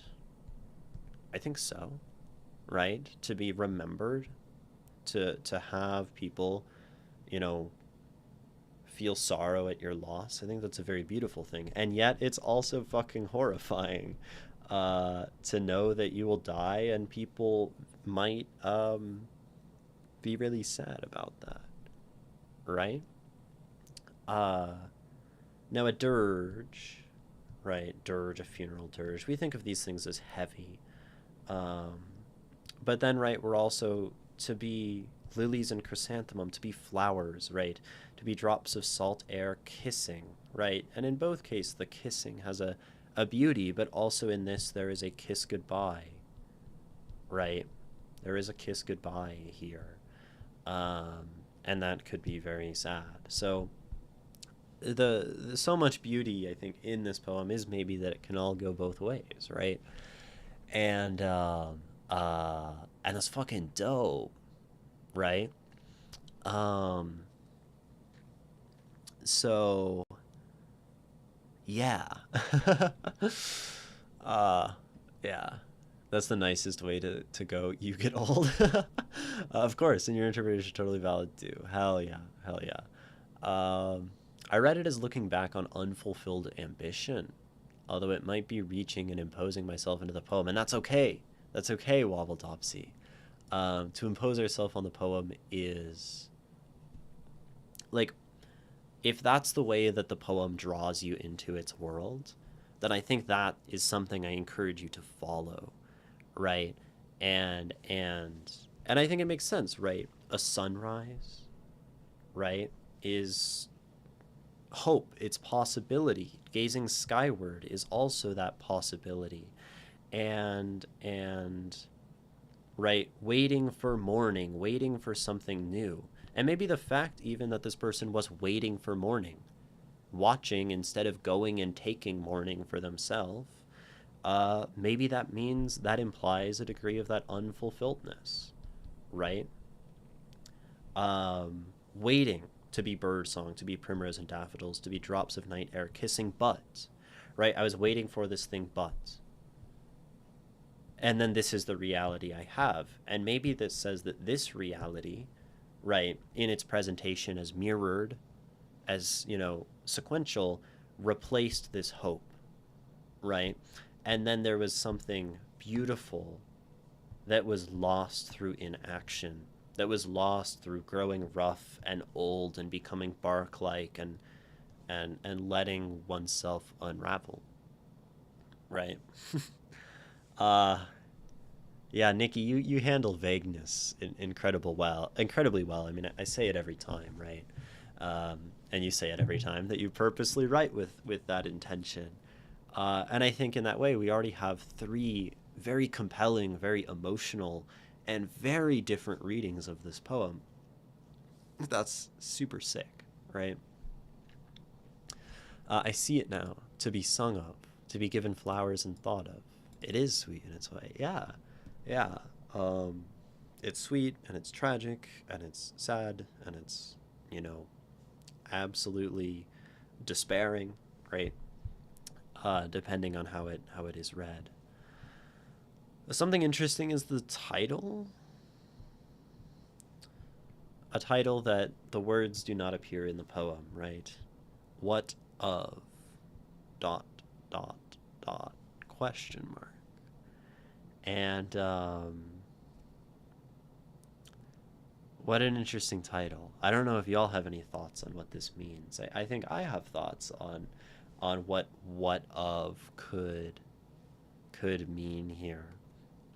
And I think it can in its way contribute to each of the interpretations. I really like it within Wobble Dobsey's interpretation, like how it supports the lost ambition. Because how I read it in that one is like as if it's part of the poem, the first line. Interesting. That's not how I read it. Anyway, but yeah, that is very clever, Ray. I like that reading. So in Wobble Dobsey's, right? What of and trailing off, as though there was this thing that was, right? This thing that existed, that we like held onto and wanted this vision for ourselves and our future and our hope and our ambition. And then when we get to the but and we're looking back, it's like, what of that, right? What happened to that? Where did that go, right? And so it's just this like trailing off sort of tragic ellipsist pondering of, where'd the time go? Where did life go? Where did the young me go? Where did hope go? Right? It could be read, I think, as the first line. What of, as if it's that moment when one starts to think backwards, right? When one starts to recall, and then the title trails off into, it is yesterday, and I am smaller, right? Hand smooth as softened butter, etc. And then interestingly, when we get to the end, right, one thing we might do as a reader is read the title again, right? To be drops of salt air kissing. What of? Trailing off in some way. What of? And then it asks, like, maybe it's then asking what of, what is next? What of, I don't know, any of this, right? I don't think that's a circularity I enjoy prescribing to the poem, but one could. And within the, I think just the very regret of death, the sadness of dying, or the longing for death, as Tiny Tim said, right? Then maybe the what of becomes a pondering of death, right? I am here, I am in this state that I really don't enjoy. I'm in a body that has failed me. I am in a body that can only look down at the ground. I'm in a body that is just waiting for death. And so I have like these two options: to imagine a better place, or to sit and imagine dying, right? And then this almost becomes a sort of non-reality as well. We could argue it's sort of a sub-interpretation here, where these are both non-realities, right? And we exist somewhere in between, as the person invoking but, right? As the person invoking the question. Um, and and then there is simply the pondering of life and the pondering of death, right? That like coexist, the pondering of the past and the pondering of future, and then like one exists in that moment in between. So then everything, this whole poem becomes a sort of pondering of what of. Uh, does but imply it isn't yesterday? It is yesterday, but it is today, right? So it at least implies that we go from one place to another, right? Um, and I think to say today is very present. Although the present sort of exists within a place of speculation, which is interesting. Like the present sort of acts like the future in a way. Um, but that's an interesting question, right? It is yesterday, but it is today. We could almost look at the but as something not implying that it isn't yesterday, like a speculation.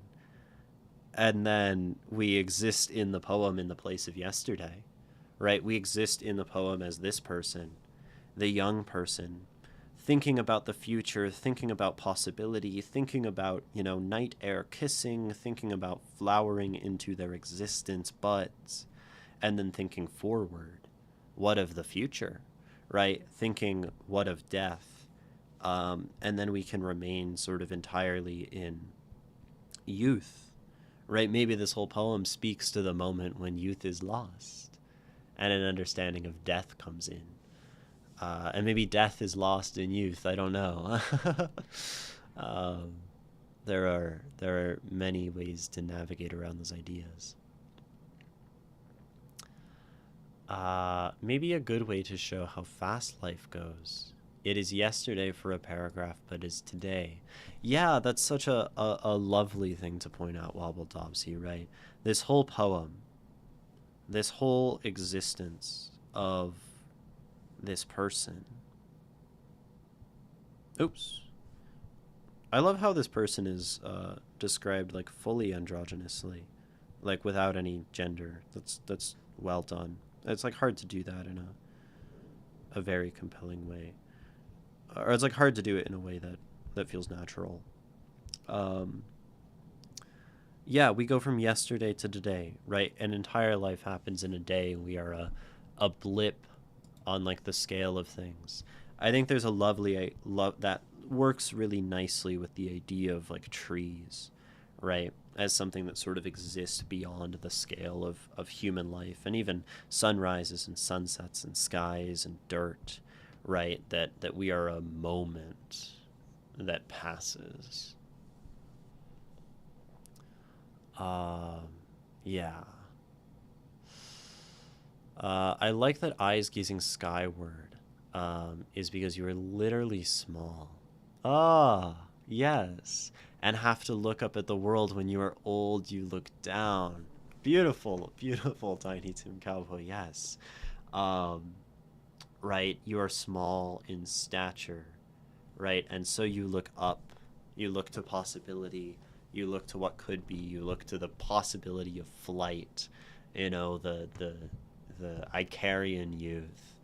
And then when you are old, you become another reason why the tree is so good, right? The tree is tall. It has so much stature, it looks down upon the world around it, right? That's dope. Yeah. Um, yeah, that's cool. Or today is just like yesterday. What do you mean, just like yesterday? Uh, Today is just like yesterday. As in maybe something brief and passing, or as in something that is small and going to be continued by something else that is larger. Uh, there are many there are many things that this one is like, right?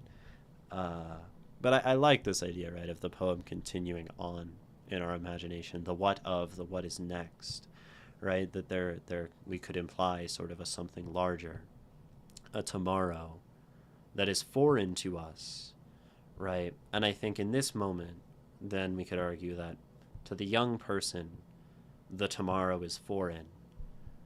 And then it's understood by looking back today. And today we face a foreign tomorrow that we might call death.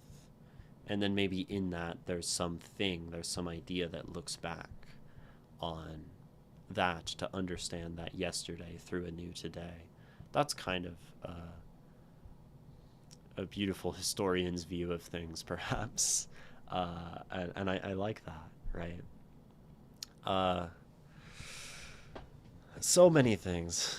The sound in this poem is lovely. The sound does little to take me out of it, and it just moves along so nicely, right? It is yesterday, and I'm smaller. Hands smooth as softened butter, right? So we have like a smooth, softened, and it flows nicely butter. Later, we have rough, aging bark, eyes sunk, right? We have much harder vowel sounds. Hands smooth as softened butter, eyes still gazing skyward.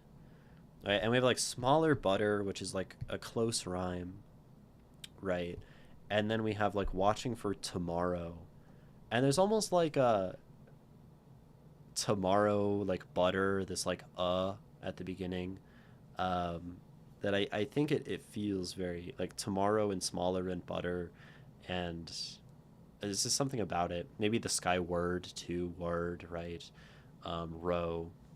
I don't know. Anyway, uh, yeah, softened butter for tomorrow. It is yesterday, and I am smaller, hands smooth as softened butter, eyes still gazing skyward, watching for tomorrow, for sunrises thick and bloody and warm. And it feels like this all wants to push, right? Waiting for morning, and we have like warm morning, to be bird song, to be primrose and daffodils, to be drops of night air kissing.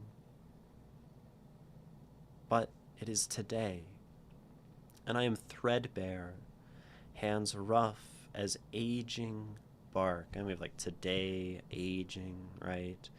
Um, we no longer really have the rhyme, right? Smaller butter, but now we have threadbare and bark, which there's like some light alliteration, there's some light sound stuff happening, but it's slower.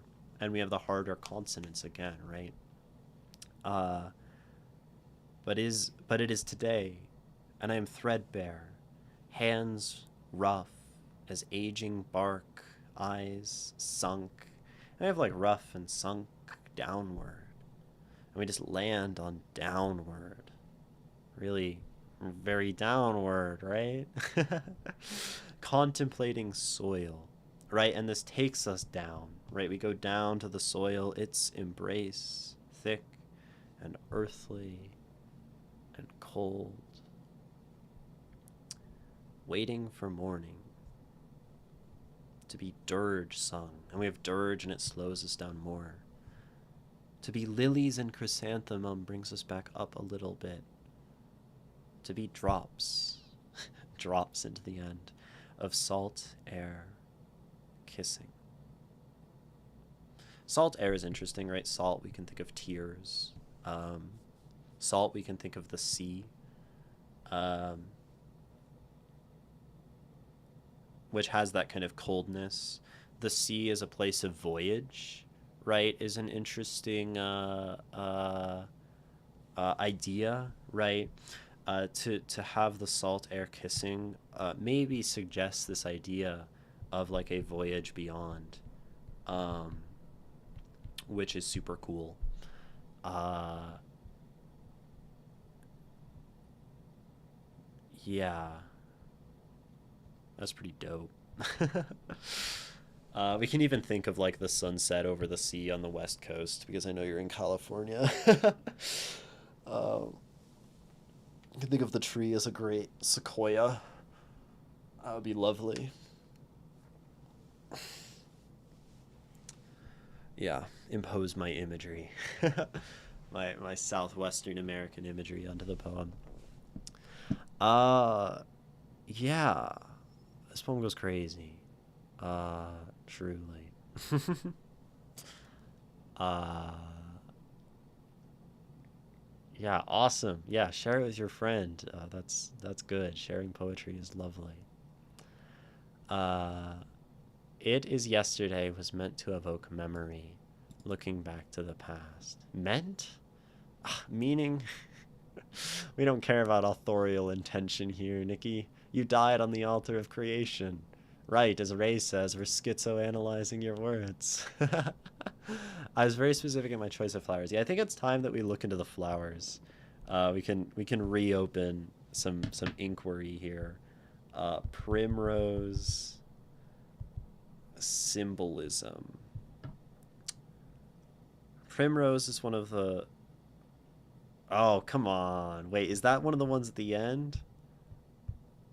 Oh no, that's one of the. Okay, okay. It would be kind of crazy if you put primrose and daffodil as flowers of youth in the old one, and then put the young flowers or the old flowers anyway.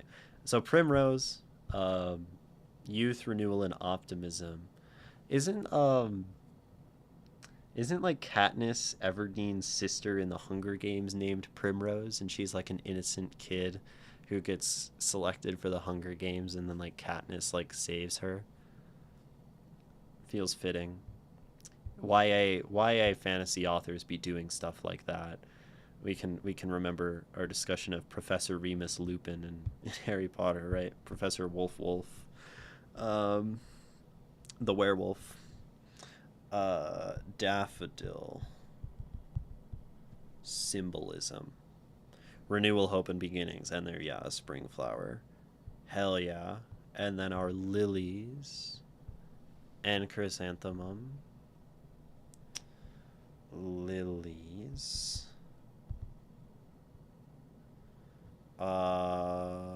Purity and fertility, fresh life and rebirth.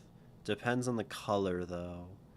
Um, Love, purity, fertility, rebirth, and there is the idea of like rebirth in the dirt, right? Um, in death, new life. In this poem, it's almost like the idea of like life flashing before one's eyes. Chrysanthemum, friendship, happiness, and well-being. However, if you want to express your sorrow or neglected love, you would give a bouquet of yellow chrysanthemums.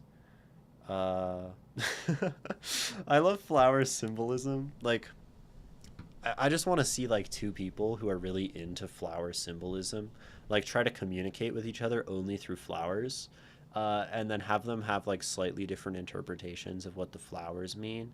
And one is like, I'm giving to them as a profession, a profession of my deep friendship, and the other one's like, this means love, and then like gives back another flower, and then like it's just misinterpreting each other. That would be lovely. There should be a book about that. Does someone want to write a fantasy book or a fantasy short story, or about two people communicating to each other through flowers? That would be really beautiful. That'd be so fun to try to communicate. Yeah, it would. Um, in Australia, they meet. They're the flower of Mother's Day. We should go to U.S. Friendship, happiness, well-being, arrival of autumn. fall flower, so like a dying of things. So we have a positivity in the end, right? We have like rebirth potentially, and like autumn but friendship, right? So I think the flowers say an acceptance of death, right? The flowers say something like that, perhaps, uh, from our symbolic interpretation. Nikki gave us the poem. She cannot take it back. I'll impose whatever absurd meaning I please on it. Thank you very much. That is the spirit, Waddledopsy. Fantasy book where the plot makes no sense unless you know all of the obscure flower lore. Oh my god, that'd be crazy. Like the nameless major arcana in the tarot. Card 13, Death, which signifies renewal. Death will fill the fields with corpses and create the conditions for new life. Type shit. Type shit. Yeah, dude, the tarot is pretty cool in its like symmetry and like of symbolism. It's always cool. I mean, we see that in art, right? Whenever we see a symbol of like youth and innocence, it carries with it the idea of the loss of those things, right? Whenever we have something with death, it can carry with it the idea of life or rebirth. um, and I think that's why symbols are so slippery and so beautiful, is because everyone can kind of take, the meaning of those things and really like paste it on in a way that is most most relevant to their own experience, right? And that's why the tarot is so functional as reading the future, right? Because you can draw death. Where's my tarot? I have a tarot with one missing card.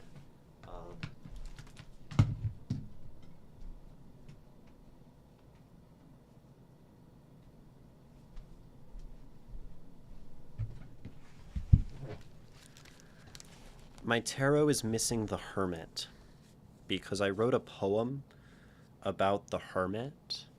Um, and then when I sent the poem to my friend, in a letter, I included the Hermit card with the poem. So they have my Hermit. Uh, Also, this tarot is belongs. This tarot probably doesn't like me. I think I've heard people say that tarot decks like carry like feelings and attitudes. I'm not a tarot person or a spiritual person in that way.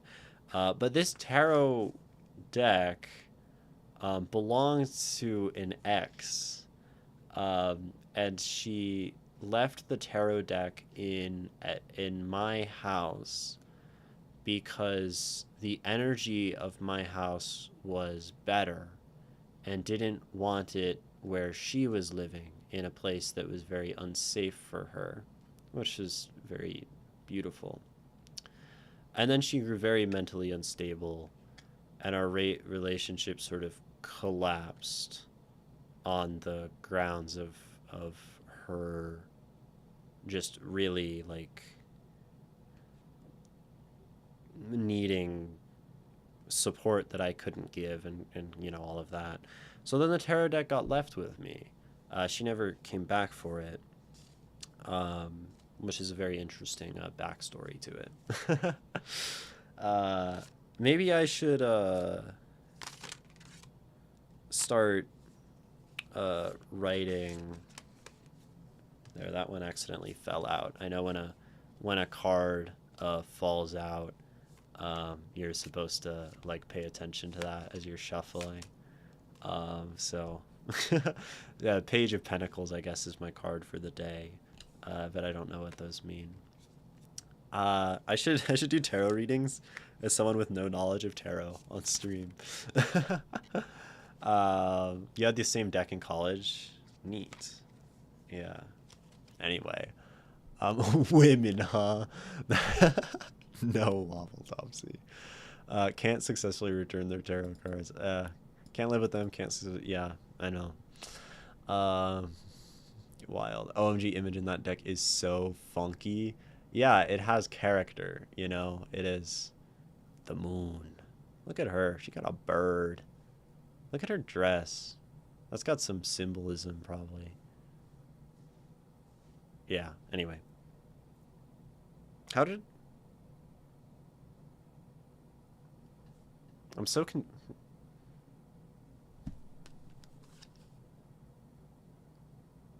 I don't know why I said the moon. That's not the moon. I like stared at that and I said the moon, and it's the Nine of Pentacles. I don't know why I. That was very strange. Oh, because the moon is down here. It was like that. That makes sense. I was tripping for a sec. I don't know. I almost just convinced myself I got a divine visitation. Thank God. That would have sent me into like a manic spiral. Like I'm being spoken to by the tarot deck, and I would have like gone off the deep end of like New Age spirituality for 2 months. That's like Jodorowsky giving Dali a tarot card wrapped in a newspaper with, "I want you to be the emperor of the universe in my work," written inside.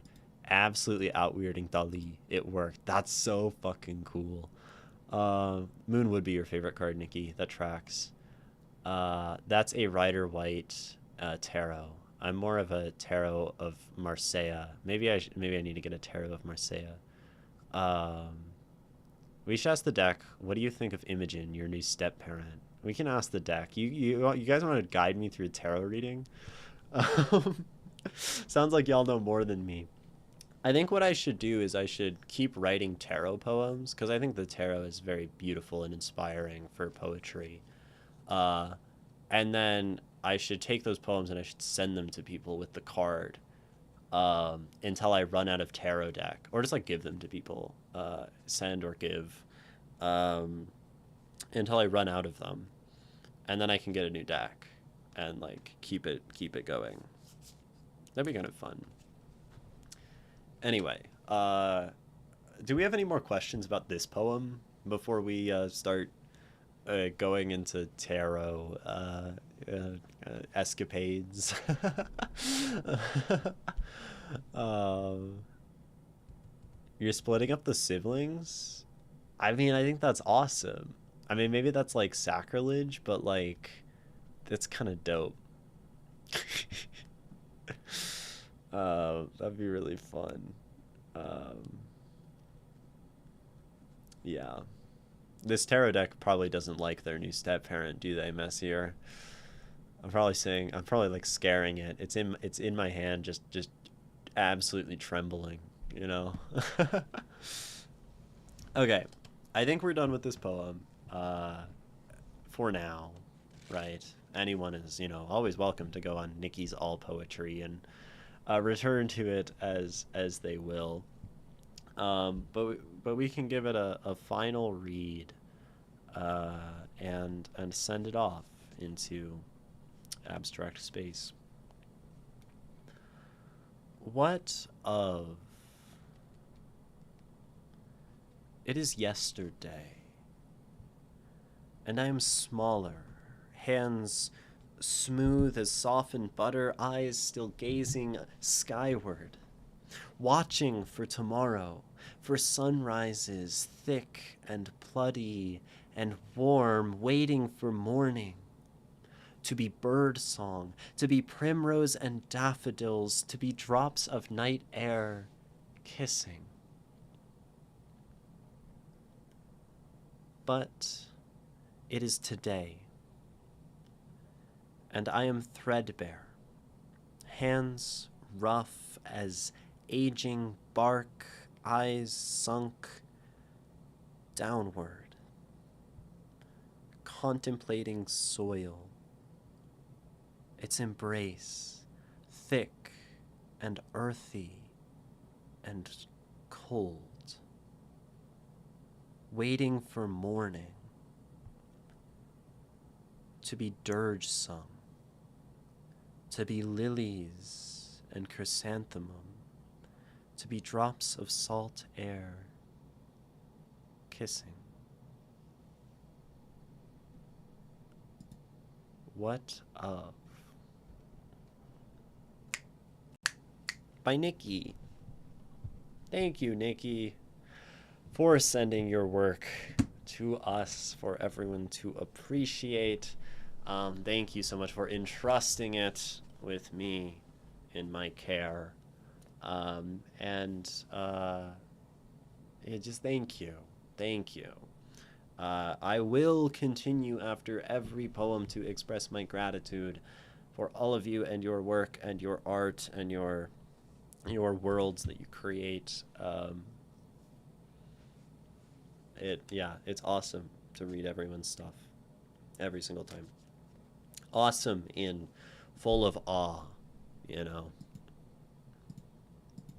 Y'all are great writers. I should check Nikki's back catalog to see if I translate one of them. Oh, that'd be dope. Write a poem drawing parallel of the Hermit card and the Prodigal Son, just so that it comes home. I should try to subtly signal to my friend who has the Hermit that the Hermit needs to return. This is like the communicating through flowers. I should send them poems about the Hermit returning, and the Prodigal Son. Such that they, by their own volition, give it back to me. I'm visiting that friend, I think, in like January. They're in Boston, and it'll be like my first time leaving, like going on a trip in like a while. And I haven't like gone on a trip on my own in a quite a long time, so that's exciting. That'll be fun. Maybe I can get the Hermit card back. Yeah. Tarot. Tarot's crazy. Tarot's very cool. Such an interesting thing. You coming back with a Boston accent? Yes.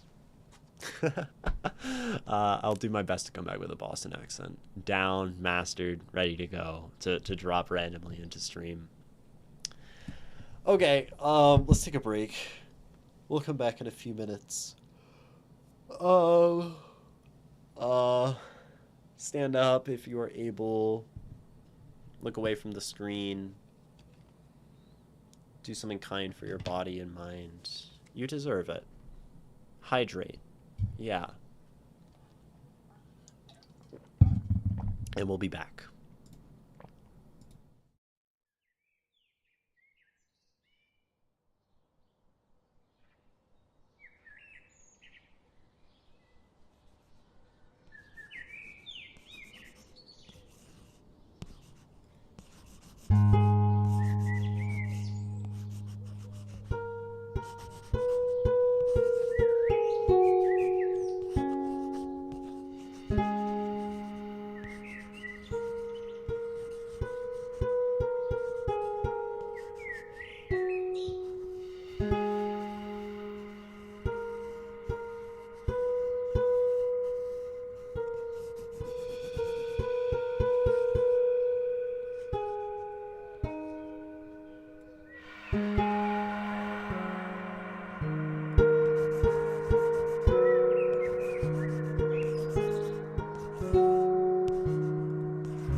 Yep. Welcome. Hi. I'm back. Did the American commercial industry bet that Argentina would win FIFA? Did you get like an ad for Argentina? That'd be interesting. I'm so glad. I was so glad that Argentina didn't win. That was a wonderful game. And so triumphant when that red card happened. Oh god, now I have this tarot deck in my hands and I'm gonna be like fidgeting with it. Um, cause I'm a fidgeter. What can I say? What can I say? I must fidget with things. Two commercials mentioned Messi and Argentina, no mentions of Spain. Yeah, I don't know. They are Messi's kind of the golden boy, you know. Um, but now he's done. What a incredible like career and stuff though. Um, I'm free from hearing cuántas copas tienes for the next 20 years, as in how many cups do you have? Um, yeah. Are you generally a fan of Spanish soccer, Ray? Because I think right, Chile tenéis no copas, if I'm correct. But are you a Spain fan? Are we laying out tarot cards? Maybe if Messier wants to help me, because I don't really know much about how to do it. I mean, I know you can do like past, present, and future. We have no copas. Yeah. Um, yeah. I don't know. Do we want to do a tarot reading? That's so random. That's such a. Never thought I would think about doing that on stream. I'm just shuffling the cards right now, though. I think that the tarot is an excellent, as I was saying, excellent way to inspire writing and stuff. Lovely and allegorical, um, and symbolic, useful. I think I was doing like a D&D campaign inspired by tarot at one point, and that was kind of cool. Depends on the question, but you could ask questions with the intent of a singular card draw. Okay, so we can ask the tarot what it thinks of me, being the tarot of my ex, as you say, now that I am the step parent of this tarot deck, and I've cast one of its members to fucking Boston. Um, and we can ask a single card. Okay, we can do that. And then I can wax about it. Ooh, Humble Bundle has a narrative game bundle for $10 right now. What's in the bundle, Nikki? Um, God to Chilean players. Y'all my drunkest drivers. That's crazy. No one ever invites me to D&D games. I'm not cool enough, I guess. Maybe. Maybe you just don't have enough friends starting D&D games. But who knows? I want to start a D&D game. I realized last night, there's a concept album you love that was inspired by tarot cards. Oh, do share. Please do share. Um, uh, I might start a D&D game soon. I realize I can run for my older sister and her friends. And that would just like be a D&D group for me. And I know they've like tried to do D&D before, and my sister was gonna run it, and then it sort of like faded. But if I grabbed like her and two of her friends, then like, boom, I would just have it, you know. There's a band called Tarot. That's dope. Uh, oh, Imogen, you talked about this at one point, but on Saturday I got to play a 10-hour game of Diplomacy. I'm so jealous. I'm so jealous, Wobble Dobsy.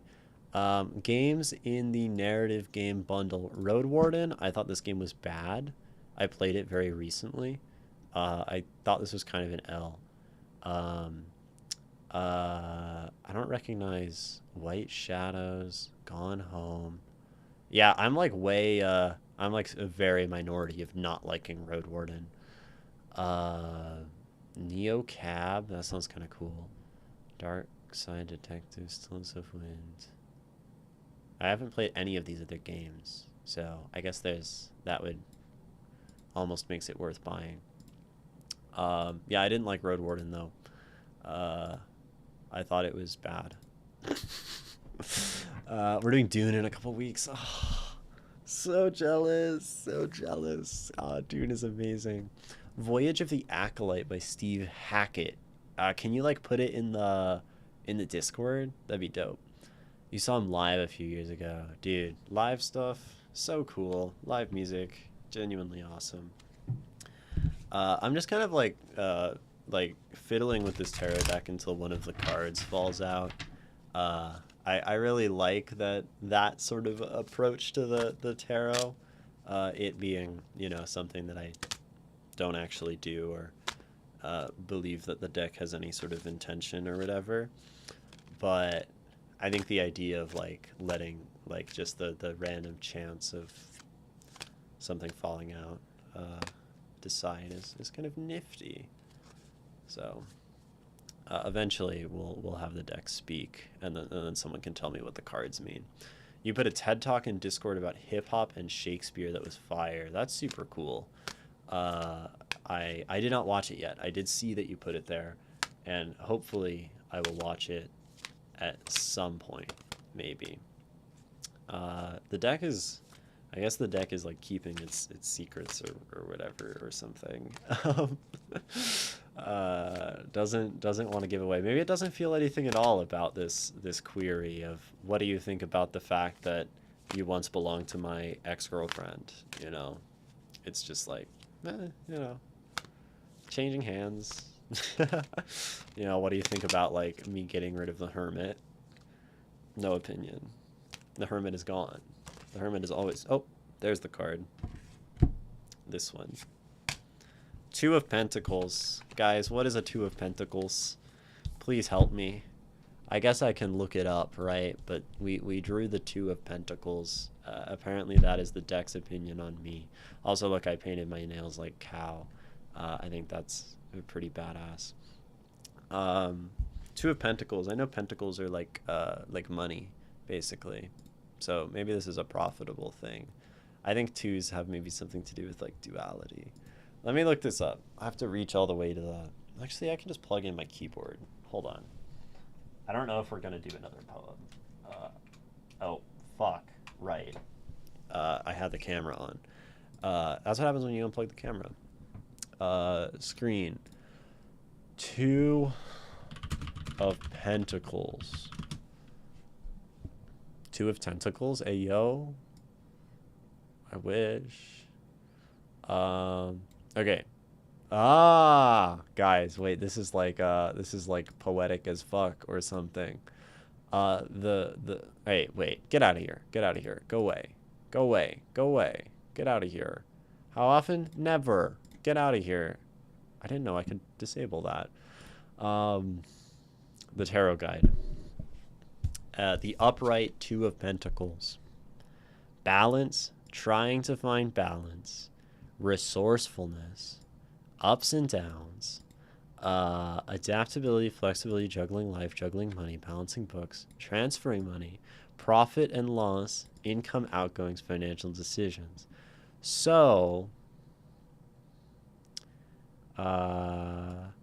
you're trying. So the deck is trying to maintain balance between its past and future.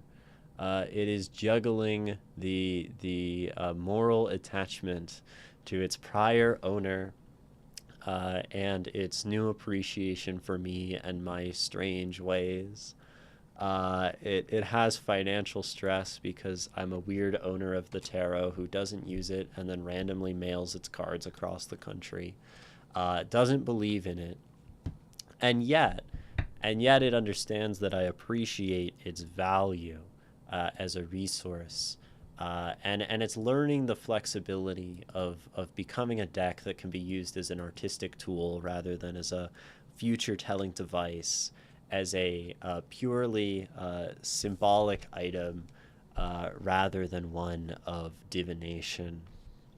Uh, and it's going through it, but it's gonna get there, you know. Oh, love and relationships.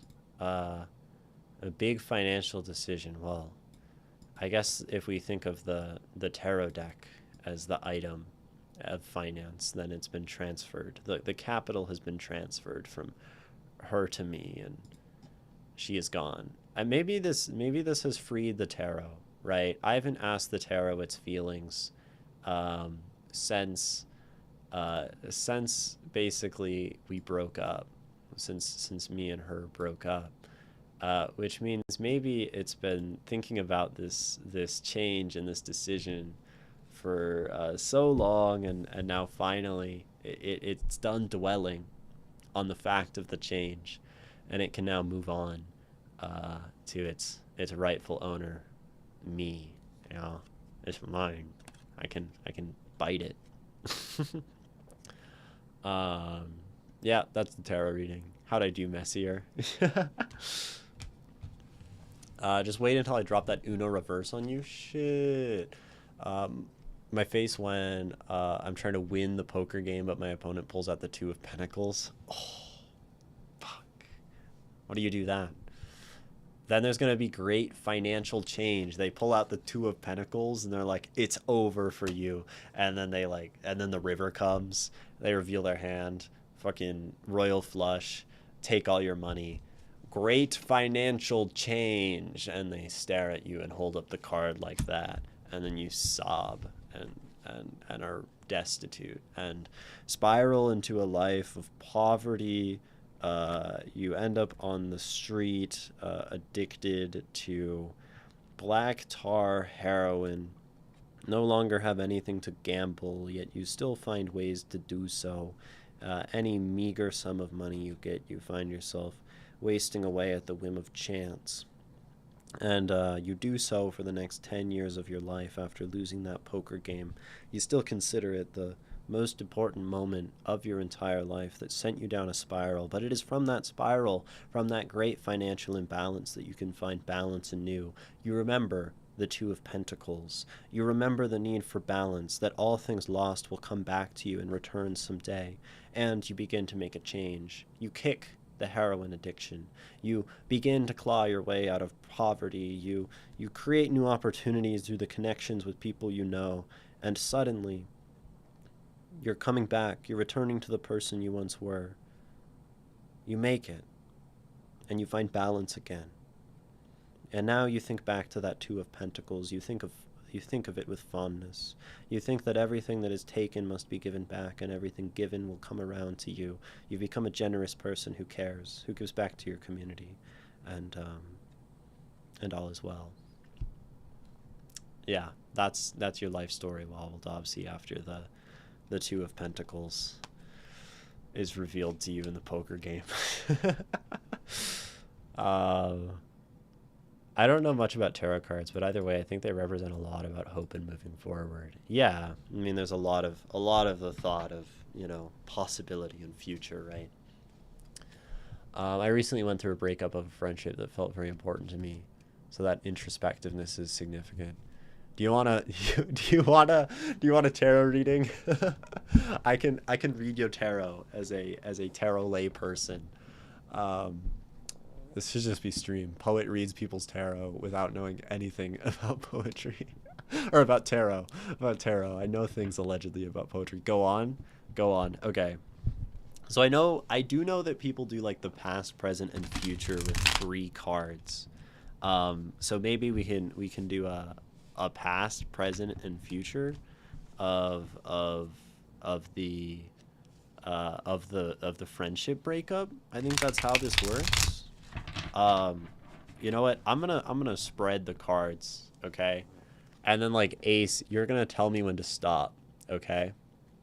And it's gonna be great and random because like you're gonna say stop, and then it will come in later. So there's like a natural delay of fate, you know.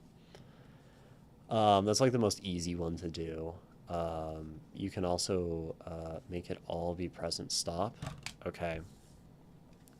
We need 3, I think. So you can give me another stop whenever you'd like. God, I'm reading tarot on Twitch. What's become of me? I feel like a I don't know. Uh, uh, Stop times 2. Do you mean like stop?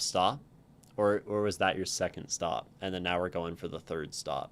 Because if that was a stop, then it's going to be this one. Or we can, keep going and you can say stop again to get a new one. Your call. No, that was just the second. Okay, then we'll continue on in the tarot in the deck. This is interesting. Your present is looking quite fascinating to me. I'll go back to the start. We are reaching poet from the early 20th century levels of poetry and tarot in here. Excellent.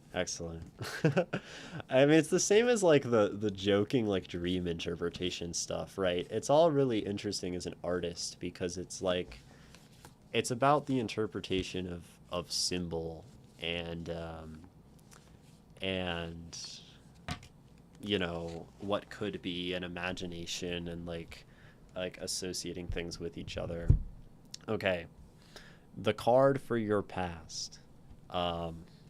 See, I unplugged the camera. This is issue. I need the camera and the keyboard and the mouse all plugged in, but I don't have enough outlets. I just don't have enough ports for that. Here's your spread of cards.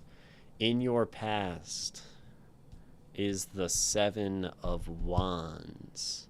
Your present is the inverted High Priestess. And your future is the Ace of Swords. I think I have a little booklet somewhere that like has the explanations. I'm gonna find that one so I don't have to look them up. Where are you, tarot book? Tarot book, show yourself. Tarot book, wherefore art thou? Oh, tarot book. I don't know where it is.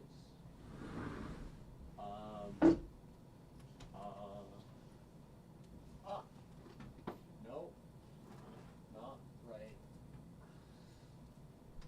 Okay, I give up. Couldn't find the tarot book. We'll just look it up. I'll just like be real awkward and reach over my microphone to type things into Google. All right, this is good. We're healing this this friendship loss. Okay, wait. I'm actually already on the thing. Share my screen. So I can get to another card from here probably. Okay, so the first one is our minor arcana. And we have, what is this? The Wands. And we have the 7. Okay. So your past, the 7 of Wands. Standing up for beliefs, fighting your corner, protective, defensive, determined, challenging, opposing, stamina, holding your own. So I take it, Ace, I take it that the end of this friendship was a very difficult time for you. And there was a sort of combat of ideas and priorities. And you had to decide whether you're going to stand up for yourself, right? And believe in the things you believed in, or not do that. And it sounds like, based on the fact that it ended, I mean, perhaps you did, maybe you didn't. But whatever happened, it sounds like you did something that led you to keep yourself safe. And I think that says, you had a strong will, and whatever choice you made, it was one that you made standing on firm feet, right? You stood atop, if we go back to the card and its art. I feel like I should almost do these just like entirely based off the art. That'd be kind of fun. You were standing atop the mountain, right? On firm ground as many other people tried to attack up to you. Maybe it wasn't even just this one person in the friendship loss, right? There was a rippling effect of social distortion. And you stood above, wary, vigilant, ultimately safe. The High Priestess inverted. I am gonna look up the cards. The High Priestess, number 2. Okay. Desirability, unattainability, mystery, sensuality, spirituality, thirst for knowledge, mystery, subconscious, higher power, creativity, fertility. But that's the upright meaning. The reversed meaning: repression of intuition, blocked psychic powers, unwanted attention, uncontrolled outbursts and sexual tension, lack of self-belief, fertility issues. So, right, it talked about this one, upright, right, has this thirst for knowledge, the subconscious, the creativity. So inverted, right, with those things blocked, I wonder if the end of this friendship caused great distortion in your ability to create art, right? Caused a pain and a psychic block that you now have to work through in your present. And as you go forward, right, to move forward from this thing, you must resolve sort of that repression and the things lost, and maybe the creative spark that this friendship gave you, that this connection provided in your life. And now moving on, right, you need to find a new way to channel that, perhaps a new person through which you can understand creativity, or a new self, right, that can allow you that more fluent and automatic creativity. And then your future, right? Once you have done that, once you have resolved those issues, right, we can go forward. We can charge ahead into the Ace of Swords. It's funny that your name is the classics are Ace. That's obviously fate. And you will have new ideas, right? You will have clear art. You will have a new intensity. You will slay the future, right? You will take for yourself. You will take for yourself the crown of creativity. These beautiful plants will adorn the things you create. There will be growth. You will soar above creation with a new unified and intentional artistic vision. And it is only through the psychic distortions of suffering, of the end of a prior relationship, that new creativity can be built, that you can go forward in a new way, right? That you can reach a high that you never had before. At one point you were standing on the mountain. Now you simply float in the smoke of artistic abstraction. You surge endlessly upward. Look at how vertical this card is, right? You go up and through beauty and power and the crown, and you become something greater and new. More art, more creation. You leave behind the mountains that you once stood upon, the peaks that you thought were the greatest, that ground which you defend, you now surpass entirely through the trials that you have overcome, or that you will overcome, that you are trying to overcome right now. Tarot. Type shit.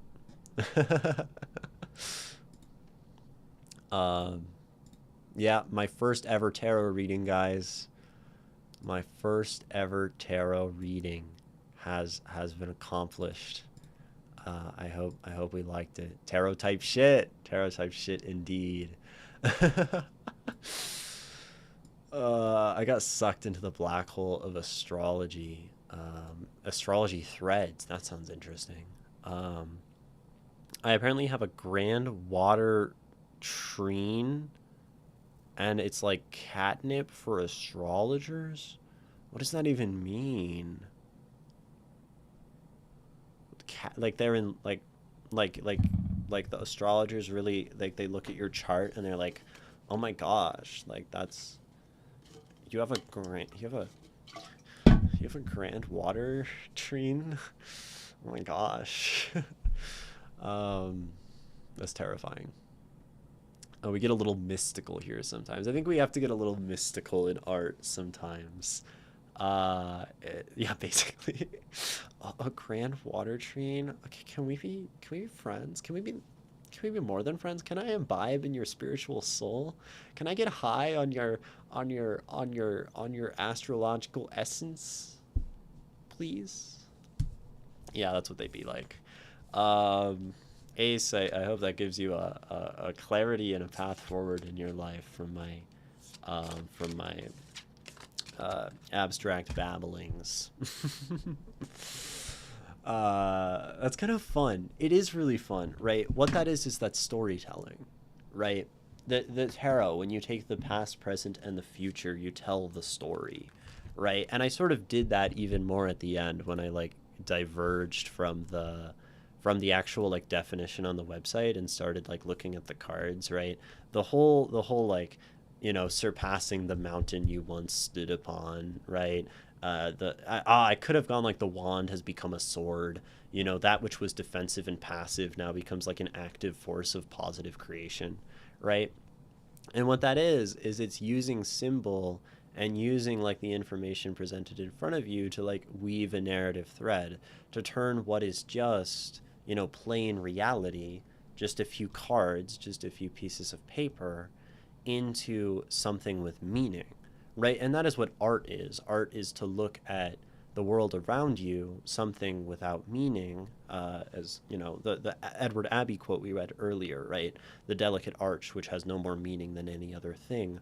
All things have this possibility for human meaning to be given to, right? Um, uh, this is just merely a practice, right? One could say in art, in storytelling, and then one could probably like use that as a poet, right? As an artist, as a practice, at least in the association of symbols and the bringing together of disparate things into a single narrative. And if not that, right, then, uh, at very least as, looking at fun pictures on cards, right? That's kind of cool. I like the tarot thing actually makes more sense to me now that I frame it in that way. Um, that that the tarot fundamentally is an act of storytelling and an act of human creativity.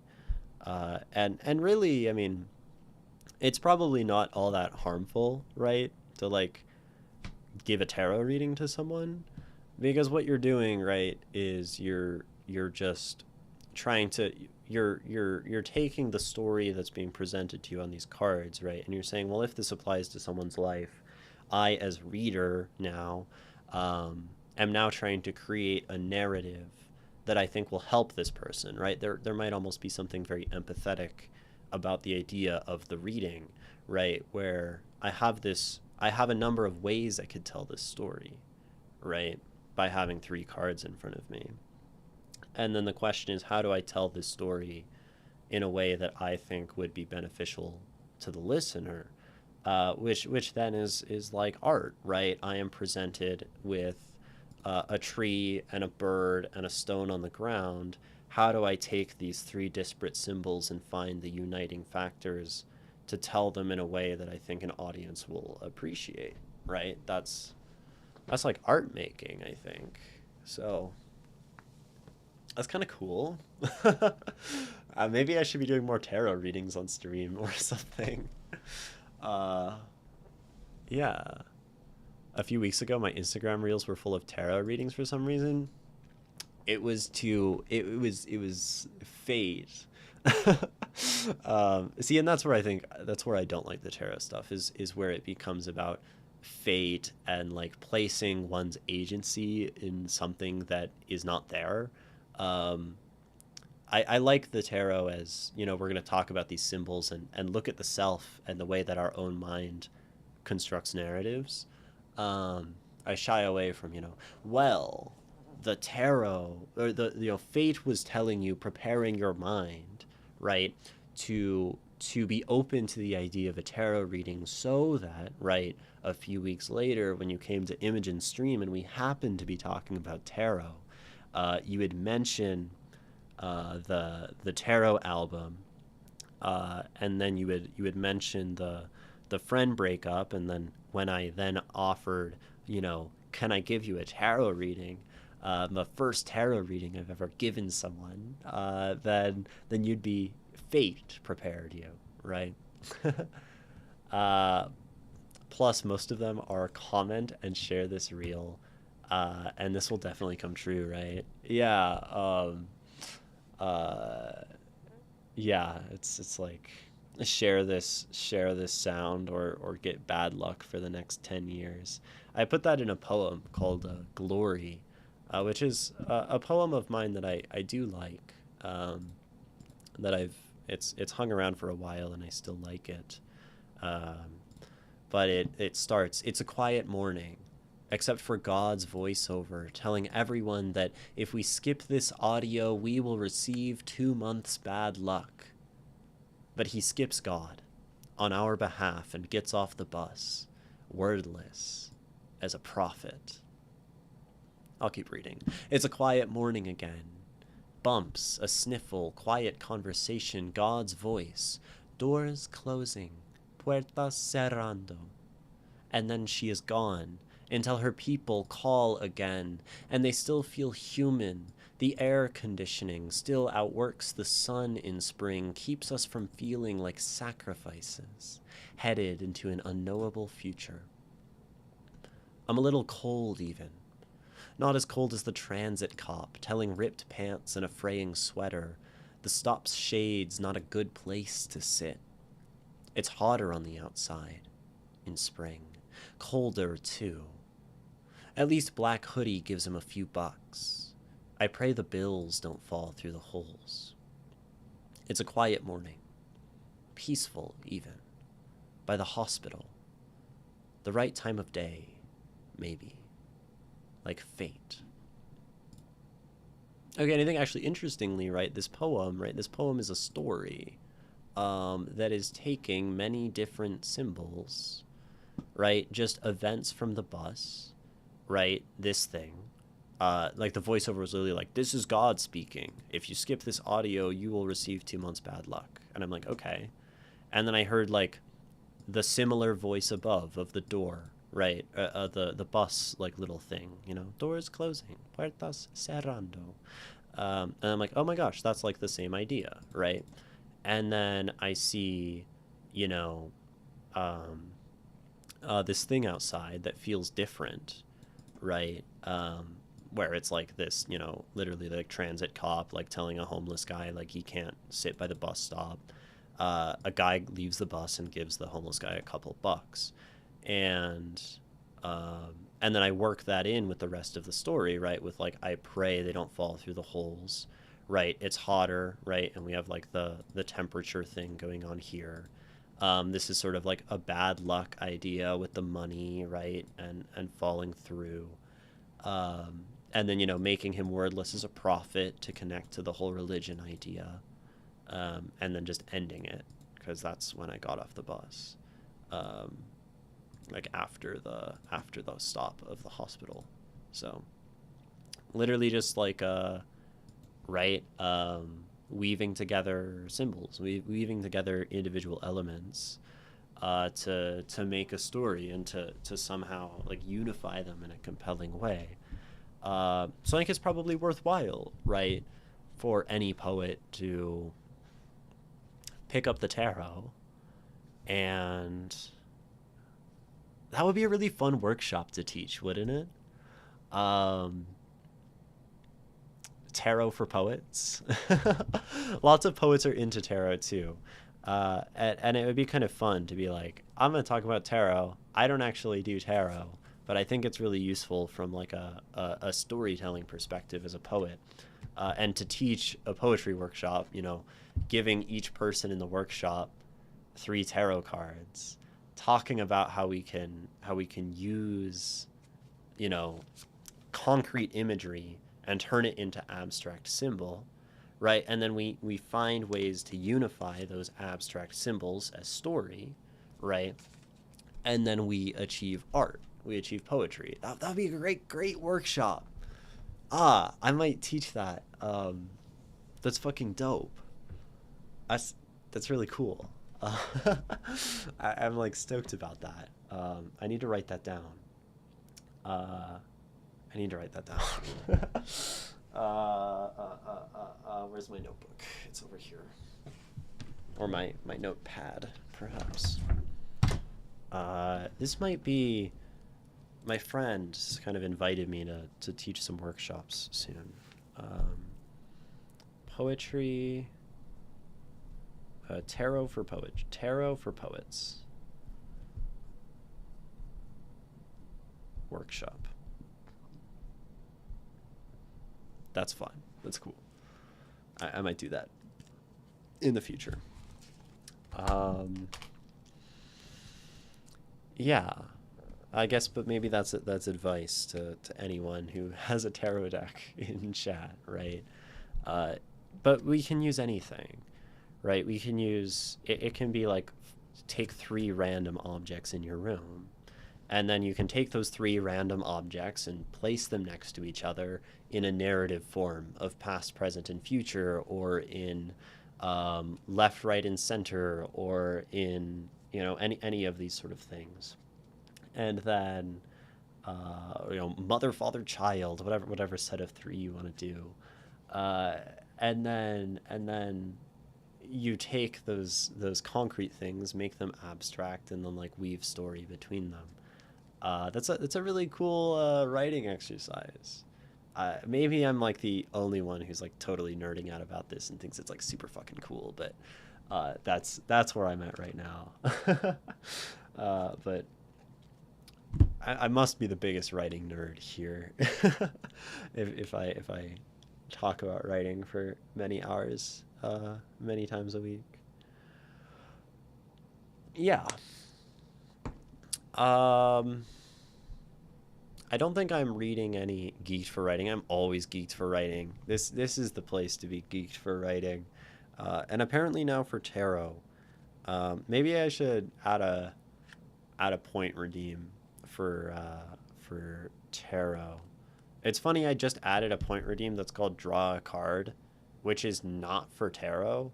It's for these other cards that I have, which I think I was talking about a couple streams ago, which each have like a little, like I guess proverb about art, some little wisdom that I've come to. I'm really enjoying this practice of whenever I have like a great one-liner about art, writing it down and sort of keeping it in a jar basically.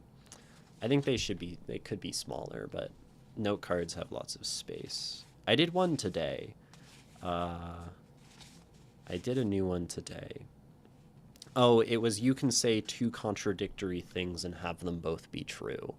Was my latest personal artistic wisdom that I decided to write down, because I think that's a very beautiful idea within art, right? Is that you can say 2 things that disagree, and there can be truth in both of them and truth in their contradiction.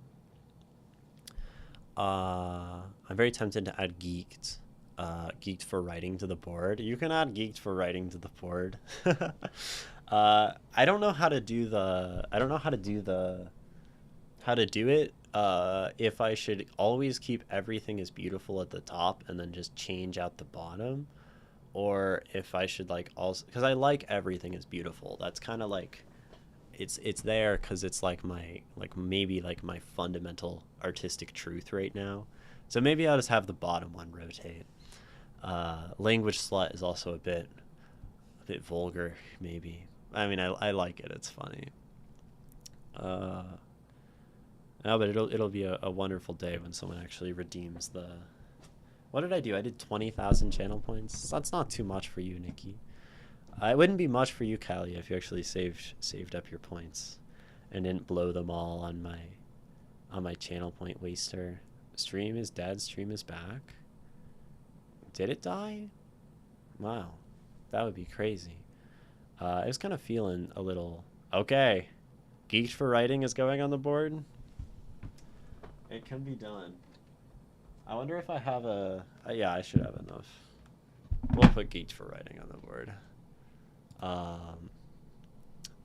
immortalize yourself until someone takes it away.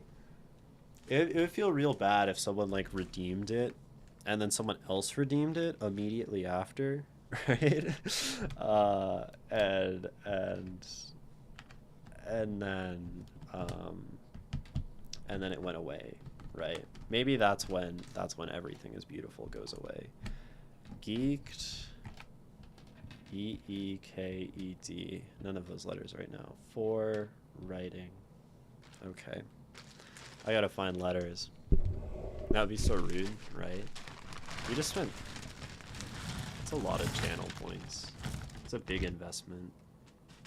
Geeked for Writing has the same sort of spiritual energy as Language Slut, I think. It's just like less.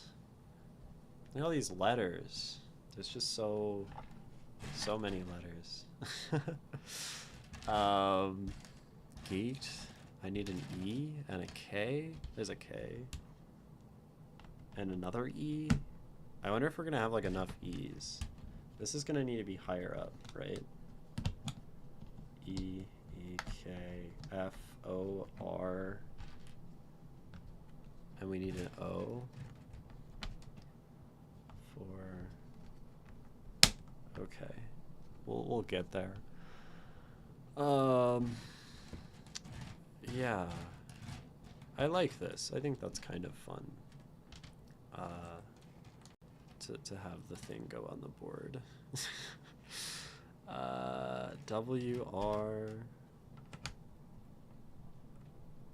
We need what, another E, another D. I wonder if I have like enough E's. Because there's like a bunch of E's up here. That would be really like quite tragic. But we do have enough E's. Geeked. Looks like it's gonna work. W-R-I-T. T, I. Need 2 eyes? Should have enough. I have 2 eyes as a human being. I must go. Really enjoyed the poem. Yeah, have a good one, Wobble Dobsy. Thank you so much for coming in. I'm glad you enjoyed the poetry today. I also enjoyed the poetry immensely. So we're in the same boat, I guess. I need like a G. Jeez. Okay. G. N. It's all coming together now. All coming together. Where's W? So, oh, T? No, we need an F. F and a W. W. Okay. Ah, I'm throwing things. W. I saw an F earlier. And I was like, I don't need an F. And now I need an F.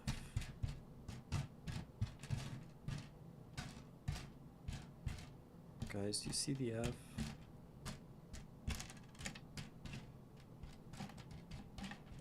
F. All right, Nikki, you are on the board. We are geeked for writing. You are geeked for writing. I like how it's not evenly spaced. I'm gonna leave it as such. Yeah, thank you for that illustriously expensive point redeem. And it will go back on the wall. Look at that. That's dope. I think that's really fun. Now you get to look at it every single time you watch stream until someone replaces it, and you get to feel like you're part of something. I'm part of something. Look, that's me. It's a good one.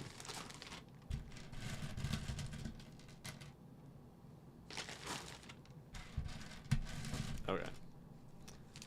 Like I dropped 20,000 points. Yeah, that's about what you're gonna feel like, I guess. But you know, that's how capitalism and consumerism works, right? Is when we spend money, when we consume and spend and acquire, It makes us feel like we've done something useful and productive, even though we've done an action that has no inherent value at all, other than the value we ascribe to it. And you get to be part of that. You get to be part of that great farce. You get to feel the gentle caress of the invisible hand on the back of your neck.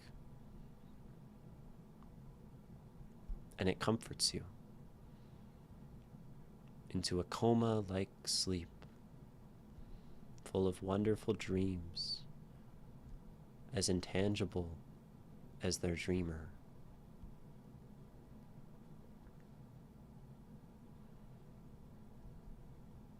They can never be as tangible, though, as the crushing boot, crunching into bone and flesh and body, that maintains that harsh system of possibility. For the intangible must be balanced, as the Two of Pentacles says, by the tangible. The beautiful and the dreamlike must be tethered to crushing reality. And the vivid must be counteracted by the brutal gray, the concrete. And from that concrete grows the weed that cracks it. It emerges to exist in the constant interplay of truths. To seek balance, to constantly seek an even, steady existence, a constant fight, ever waning, until the point of empty, still, cold entropy. Welcome back, Tiny Tim Cowboy. I like putting oats and getting banana and mashing the bananas, and then I put the oats and mix in, and I put spices in that, sometimes chocolate or raisins. If I'm feeling naughty, I shape them into discs and put them into the oven, 350 degrees for 10 minutes or something. Welcome in Kane, California. Yeah, I also like eating oats, and I like them with banana. Sometimes I'll do like yogurt. I'm a big Greek yogurt person, so if we do like some oats and some banana and some Greek yogurt, or I'll just take the oats and I'll put water in them, and then I'll like microwave it so it sort of cooks the oats or whatever, and then I'll mash the banana in it. That's pretty good too. Geek yogurt, oh, I'm crushed. I am a geek though. I am geeked. I'm always geeked on this stream, so you got me. That's a quite the opener though. I kind of vibe with depressed / moody Lotus. You like my my inane ramblings about material conditions, be thou wrecked? I feel like it's mostly for show, but when we were kids, we used to mix raw oats with peanut butter and melted chocolate. That sounds dope. That sounds fucking awesome. Maybe I gotta like end stream, go downstairs, raw oats. I'm a big fan of raw oats, I must say. Sometimes I have been known to just eat raw oats, to put them in a bowl, to take my hand, eat raw oat, like horse type shit. Which maybe explains why I'm so sad. I have the long face and all. But yeah, raw oats, peanut butter, chocolate. That's dope. Where does granola stand on your oat dish?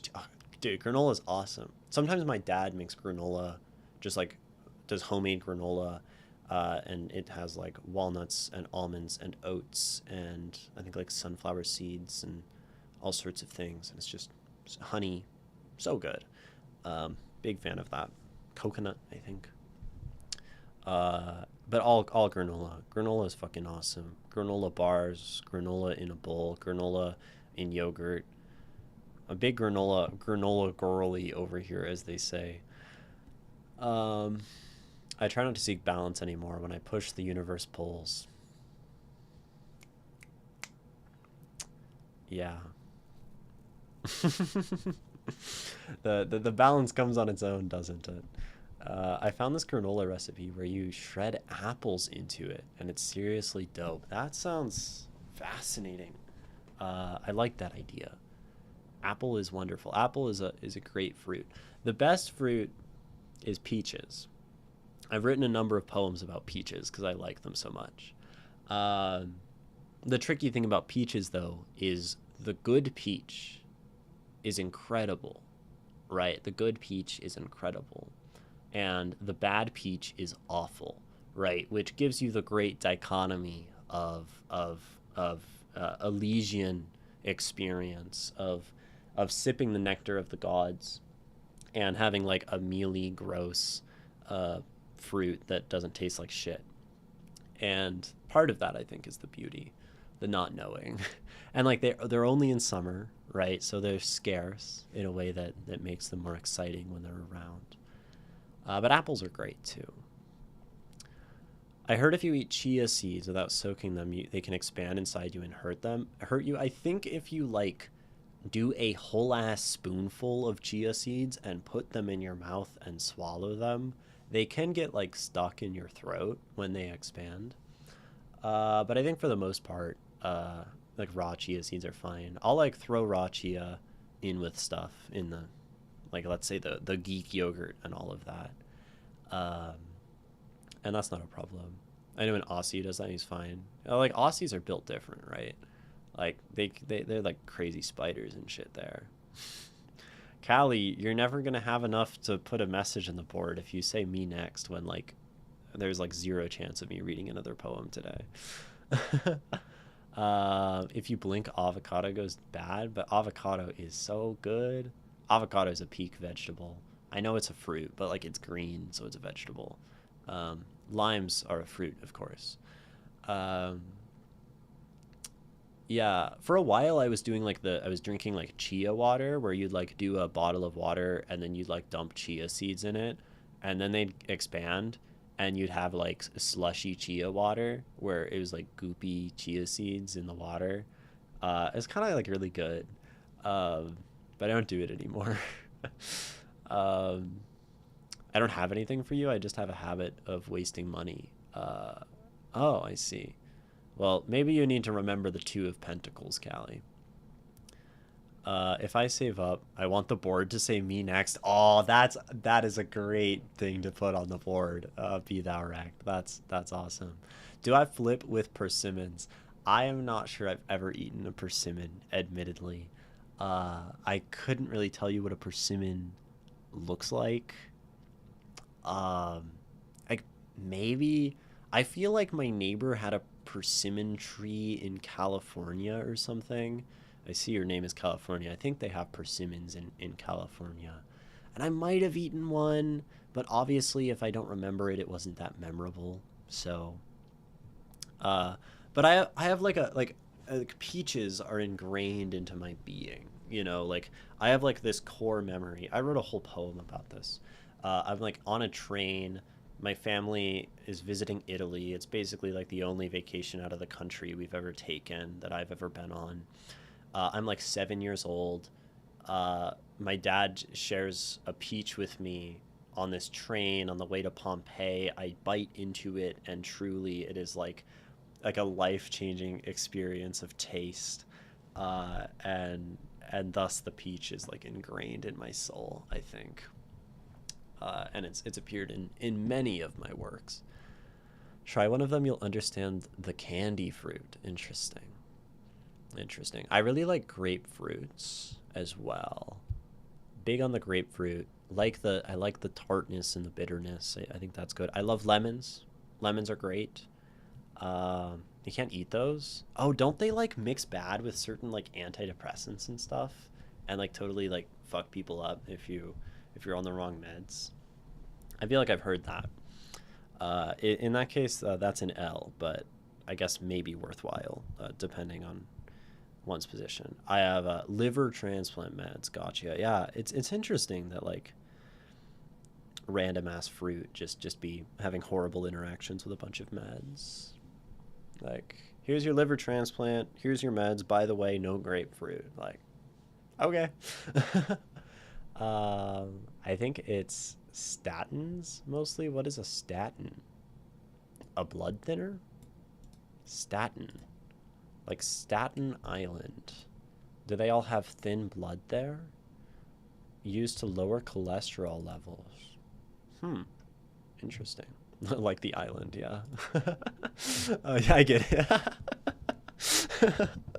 On the same page, Kane, California.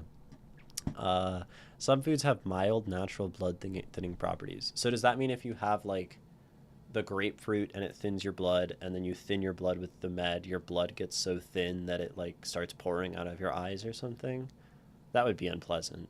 We don't want Kane's blood pouring out of their eyes, so we best avoid having Kane eat grapefruit.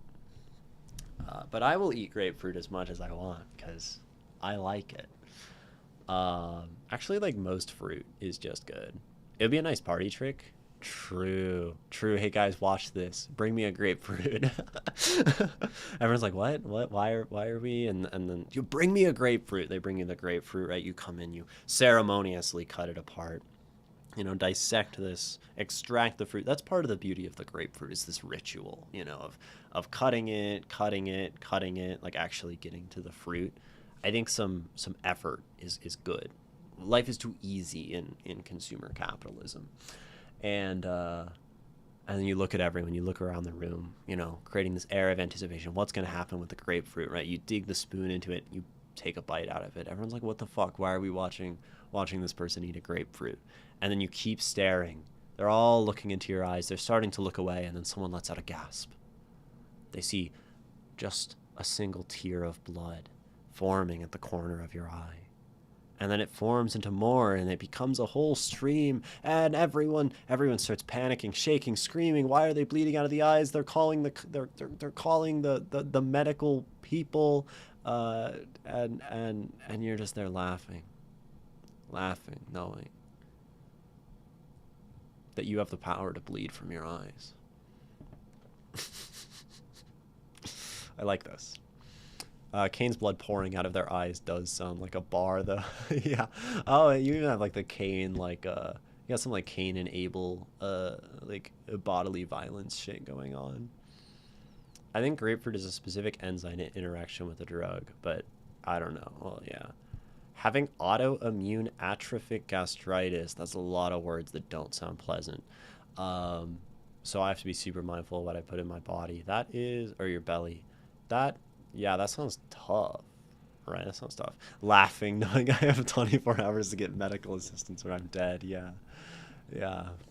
Laughing because they don't even know. They're calling the exorcist, right? Exorcist comes, looks like, oh man, they ate grapefruit and they weren't supposed to. Like, kicks you in the gut. You like throw up all the grapefruit and then like you're fine. Dragon fruit looks cool, but it tastes good. Yeah, and I mean, I think it's usually like a good rule that if something looks cool, it probably tastes good, right? I can never think of any exception to a rule like that, right? Things that look cool always taste good. Oh, it tastes mid? Oh, man. Well, I guess that's more the reality. If something looks really good, it's probably lying to you. It's probably mid. If it's packaged up in a beautiful thing, it's to encourage you to consume something that you don't really want. Back to capitalism. This stream just keeps coming back to capitalism.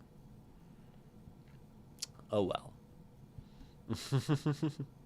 Are you lying to me? I'm just illiterate. My body basically killed my stomach lining. No biggie. Yeah, no biggie at all. Ritual, Fruit of Eden, Cain, Seeing Violence. Yeah, we're constructing quite the narrative here. There's quite a good poem, I think, to be written by one of you enlightened souls. It's just sitting there.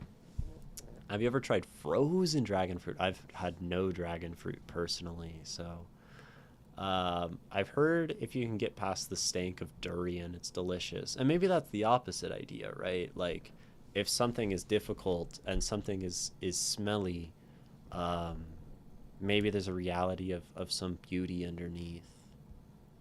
But also, that probably doesn't stand in a lot of cases. So Maybe we can't have generalized rules about reality, and we must just take things on a case by case basis. Imagine that. Imagine that. There's no objective truth in generalization. Tragic, tragic. Hateful people are fucking just crushed by that one. They don't care though. I have a Vietnamese friend who says that, but when I visited Vietnam, holy shit, the smell. You drive past carts selling durian and you can smell it from 100 yards away. Hotels have signs saying don't bring durian in here. That's crazy. Uh I think I gotta try durian in my life. Right. Right. Telling this to the next date when I don't shower. Look, babe, think of the durian. Think of the durian. Okay, that's a metaphor for me. It might smell so bad that it can't be let into a hotel, that you can smell it from 100 yards away, the pungent, horrifying, putrid aroma. But crack that baby open. Yeah, that's the durian riz. I would love to hear someone report back about the durian riz. Its exterior might be sharp and jagged, but inside I'm just gloopy innards. Look past it. Look past my spines. There's something soft inside. I'm soft inside. I feel like you could take those exact lyrics, right, and have them be like sung by like a metal band, like screamo, you know. I'm soft inside, right? And and it's like just talking about a durian. The metaphor, it kind of works. I tried a durian flavored soda before, and it's if there was citrus flavored gasoline.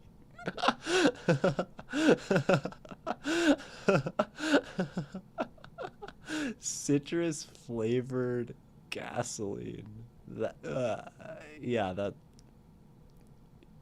tried scream whispering it. Yeah, it's hard to like scream without screaming into the microphone and blowing this out, right? Very very sensitive little guy. Um, yeah. Stinky from afar, delicious in the middle. Yeah. Um, I like the smell of gasoline, but I think I'm weird for that. I like the smell of gasoline as well. I mean, like, I guess I used to like it, and now I smell gasoline, and I just think of like the implication of like gasoline. I'm like, man, gasoline. It's kind of a downer, you know? And then I'm thinking of like the Suez Canal and like America bombing Iran. I'm like, man, man. And I'm thinking of like, I need to stop. I don't know why capitalism is just on the brain. Maybe it's a Monday morning thing, but it's not even morning anymore. It's afternoon. Holy shit. Anyway, I never leave my heart ajar. I am a durian riddle. You might think I'm stinky from afar, but I'm delicious in the middle. Be thou wrecked. Can we all get some snaps? Can we get like a thundering round of applause for Be Thou Wrecked? Holy shit. Beautiful. Beautiful. I'm one of those weirdos who likes the smell of gasoline and tires. Tires, like the burning, or I don't know, maybe like burning rubber, like on the highway, right? Like when the truck in front of you is like, it just has that like burning rubber brake smell. That is awful. That is intolerable. That is horrifying. Worst thing ever. I'm sitting in the car. I'm already like basically getting motion sickness and overstimulated and terrified because I hate cars. And then they have the goddamn audacity to use their brakes and make me smell that shit and then keep driving in front? No. No. Never. Isn't gasoline literally burning holes in your brain? Maybe that's why I like the smell. Maybe my body knows that my brain needs a few holes burnt into it, and I'd be better off if I was just a little less in my head all the time. I freaking lost 2 pounds. I feel like that could just be like daily fluctuation, you know? I feel like I'll weigh myself and it'll be like, okay, we're at like 158 and then we're at like 162 and then we're at like 160 and then we're at like 157. I don't know. But exercise is good and being healthy and active is good. I'm really sensitive to all smells. Understandable. Gasoline and tires, hot new redneck cologne. Oh my gosh, guys, so many wonderful ideas here. Dating advice, entrepreneurial, possibilities. That's great. Uh, just another million to the Middle East. Yes. Oh man, if I could bottle that could bottle that and target specific spots. I guess. Drop by the QT for my daily chemical lobotomy. Yeah. Yeah. Um, but I've been stuck at 188 for weeks. Haven't been 185 in months. Well, I guess congrats. Getting closer. There's like a break happening on stream. So there's gonna be like an ad, but I encourage you to stand up, stop looking at the screen, do something kind for your body, de-shrimp your back, hydrate, all of that stuff. Because it's good for you, right? Move if you're able, and we'll be back in a few minutes.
Oh, wrong one.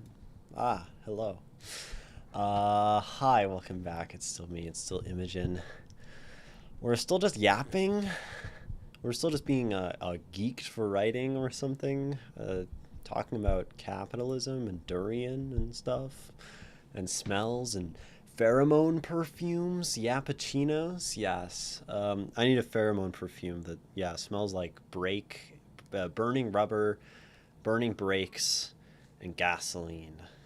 Uh, that will make me suitably durian-like, so I can tell people about my soft and tasteful interior as I read them poetry. Anyone coming in is so uncertain about what that just meant. Zerdate comes in a little glass vial. Don't know what Zerdate is, but I'm glad it comes in a vial instead of in like a bag, because then it might drip through the bag. Callie should get on the next spot. Haven't seen a piece of Callie in ages. We genuinely read Callie's writing like last stream or something. It might have been last stream. I was really tired and miserable, so my feedback was sort of lacking. But we were talking about stories as being subject to laws of physics, which I think was a nice analogy, one that I might reuse in the future because I think it does kind of work in its own way. In its own way. I wrote some prose the other day, which is kind of nice. And it's interesting because I've been reading so much prose on stream and learning about prose through reading it and talking about it. And genuinely, I don't write that much prose. So I'm sitting there like writing and I'm like realizing things as I'm going, like my own advice that I keep giving people, and like the stuff that I just parrot from Vonnegut that's like action and characterization. And I'm like sitting there on the page and I'm like, man, I'm like 4 paragraphs in and there hasn't been much action. And I'm like, oh my gosh, then maybe this means I'm getting better at writing, better at writing prose, which is, terrifying. I think someone last stream said the word prosophobia, which is definitely something that I suffer in an acute form of. I am prosophobic. That can't work since my story has no gravity. It doesn't attract any readers. Choose your pun. Yeah, basically. No, we were saying that the reader has inertia, and if you send them in a certain direction on a vector, with some acceleration, right, they're going to keep going in that direction and keep expecting the story to go in that direction. And then when we want to change the direction, we have like some options. We can kind of nudge them to the side, right? Which will like slowly change like where the story is going. Or we can like totally like slam them to the side and that's like a twist and something abrupt. But what generally we don't want to do is to take this vector and then for some reason just teleport over here and go in another direction. The idea is we're used to physics at a smooth motion or abrupt motion, but things don't teleport and just suddenly be one story and then with no transition or nothing expected to be somewhere else. Except, of course, the chapter or the part or like a break, which sort of communicates to the reader that we've entered a new physical space, right? That was kind of the analogy. I know the advice is always just right, but is there a good piece to learn how to write for absolute beginners? Things like prose may not have ever come to me. Yeah, absolute beginners for writing. Hmm. Yeah, so I think just right. I mean, you're sort of right, right? The advice is always just right, but it can be a little reductive and it can be a little daunting, right? I remember particularly when I was all through school, all through high school, that like just staring at a page, a blank sheet, with the idea of like just right was like the most terrifying thing for me. Like I would break down, like especially when I was very young, when I was in elementary school.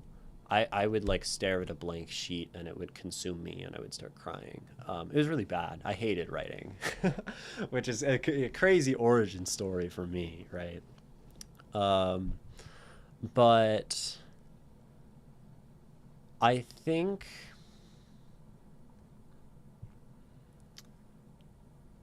just right is missing. Just right is great for people who have something they want to write about. And if you don't have something that you feel like want to write about, then that's the question that I think is more important to answer. And that can come from a number of ways, right? Some people are in a lot of pain and they want to express themselves. And then the advice is sit down and just write and just put the emotions down on the page any way they came out. Maybe they'll come out something poetic. Maybe they'll come out as a story. Maybe they'll come out as a journal entry and a rant. None of those things are wrong. But maybe you want to tell heroic stories, right? Maybe you like the idea of creating worlds and creating other places to step into. Well, then start writing about that. Then you can ask, what place do I want to go? What do I want to imagine, right? And then the writing just happens, as long as you're sitting there with a pen. But I think the question is, what interests me, and like what inspires me and what makes me feel like I want to write, and I think there is very good advice from Be Thou Rect of read, right? Because when you read, you look at the different possibilities of what writing can be. I read poetry and I'm like, oh, people can express their feelings. I read a book like this. This is a book I'm reading right now, Desert Solitaire. And it's like environmental, and he's describing like landscapes. And I'm like, oh, you can just write a book describing the beauty of landscapes and the tragedy of them disappearing in the modern world. You can read philosophy and realize you like reading that and try writing it yourself. And you can read fantasy and be like, I love these other worlds. I want to make a world of my own. So reading can be very helpful, right? You say read with the intent to steal, not as a reader. I think that is a good advice as well.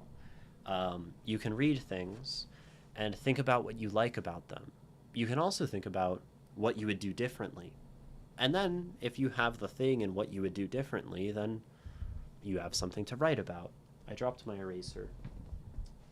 Where did my eraser go? Oh, there it is. So, yeah, reading as an author is not reading as a reader. That is very true. So all of these things. But I think reading, inspiration, and then just write.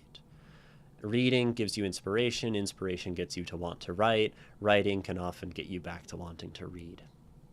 But a lot of art is this interplay of consuming the world, getting inspired, and then having something you want to write about. I don't think it just has to be reading as well. You can go experience the world. This is how a journalist writes. You experience the world and you see something compelling that no one else is talking about that you have to write about because that story needs to be told. Now you're writing.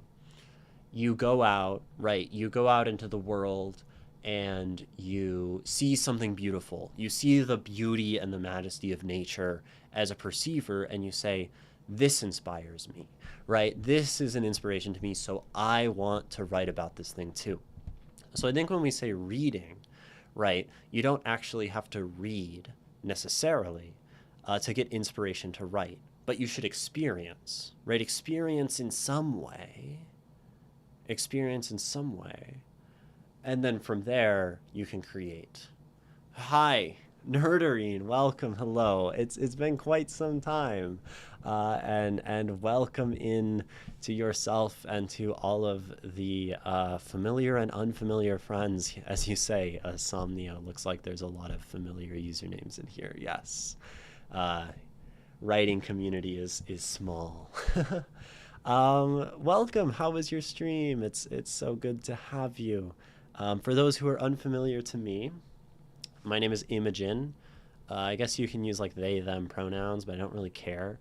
And we talk about a lot about poetry here. I guess when you guys rated in, you heard me waxing about inspiration and writing.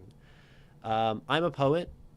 I'm somewhat of a short story writer sometimes, and people send me their stuff onto stream, which we're not currently doing right now. We were doing it earlier, but and then I read it and I talk about it, and that like teaches people about stuff. Often poetry. Let me show you guys. So like people send me their poems, and I like scribble on them and I guess analyze them and talk about them and give my thoughts. And usually it looks very schizophrenic by the end, because that's who we're dealing with, me. So yeah, a poet and you know it. I am a poet and I know it. Uh, I also write poetry. Fuck yeah, Bookworm Rar. It's a good name. Uh, Stream was lovely. Did a little bit of writing, and talked a bunch about stories and sincerity in media. Sincerity is such an interesting topic, right? And the ways that things can be sincere or insincere, right? That some media exists through a lens of insincerity because it's like trying to like make money off of you, right? Like something corporatized, like a Marvel Cinematic Universe. Some stuff is insincere because it's like satirical and there's an insincerity in like that sort of joking and poking. And then there's the very sincere like expression, right? We think of poetry as sincere often. I love this topic. It's something I have thought about at least a bit as an artist. So that sounds like a great conversation, but I suppose I won't continue a conversation you've already had. Hey, we appreciate an overanalyzer. Oh yeah, there's no such thing as overanalyzing here, for sure. I just realized you never talked about the technique on my poem. I think you were referring to like a structural repetition, Nikki, or an anaphora, as in the repetition of the beginning of lines, because I don't think you use anaphora very often. But I also haven't seen like the big like mirrored structure in any of your work before. Anyway, um, still has more life in it than my writing. Instant follow from that comment alone. I hope to catch the next stream. Yeah, guys, go follow Nerdarine. That's what you should do. Nerdarine is cool, and like has a book that they're working on or something, and all of that. And Nerdarine talks about writing, and is cool. Yeah, that's or something, right? Thank you for doing the shout out thing, Nikki. Or someone did it. It looks like. um, I find that sincerity is something we've carved out of the stories we have come to tell as a community. But when a story is sincere and has something to say, it's incredible. I've become very hope-pilled lately. I'm also a bit hope-pilled. I mean, I have my board that says everything is beautiful here, and I truly tend to occupy the space of finding beauty within all things, finding like the sincere appreciation uh, within within as much stuff as possible, right? Um, yeah, and I think in a world of simulated things, right? In a world of I mean, we can say generative AI, non-human creation, even political oppression in these things. When we can find sincerity and when we can find community and those tight, um, very human things, uh, I think that is incredible, as you say. Very, very nice, very beautiful.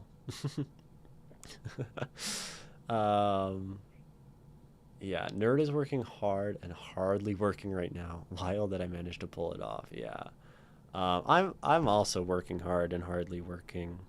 I think that's stream, right? Stream is fun, and I go live and I get to talk about writing and art and beautiful things and poetry And it's working hard because I guess I'm like 4 hours into a Twitch stream, right?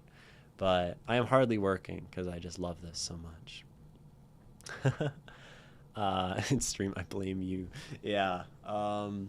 Sincere passion for a thing is electric.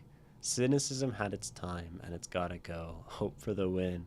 There's a song that I used to really love, and I love again because I rediscovered it. It's by this band, this sort of obscure band, I think from the East Coast, called Nana Grizol, Nana space Grizol, and they have a song called Cynicism.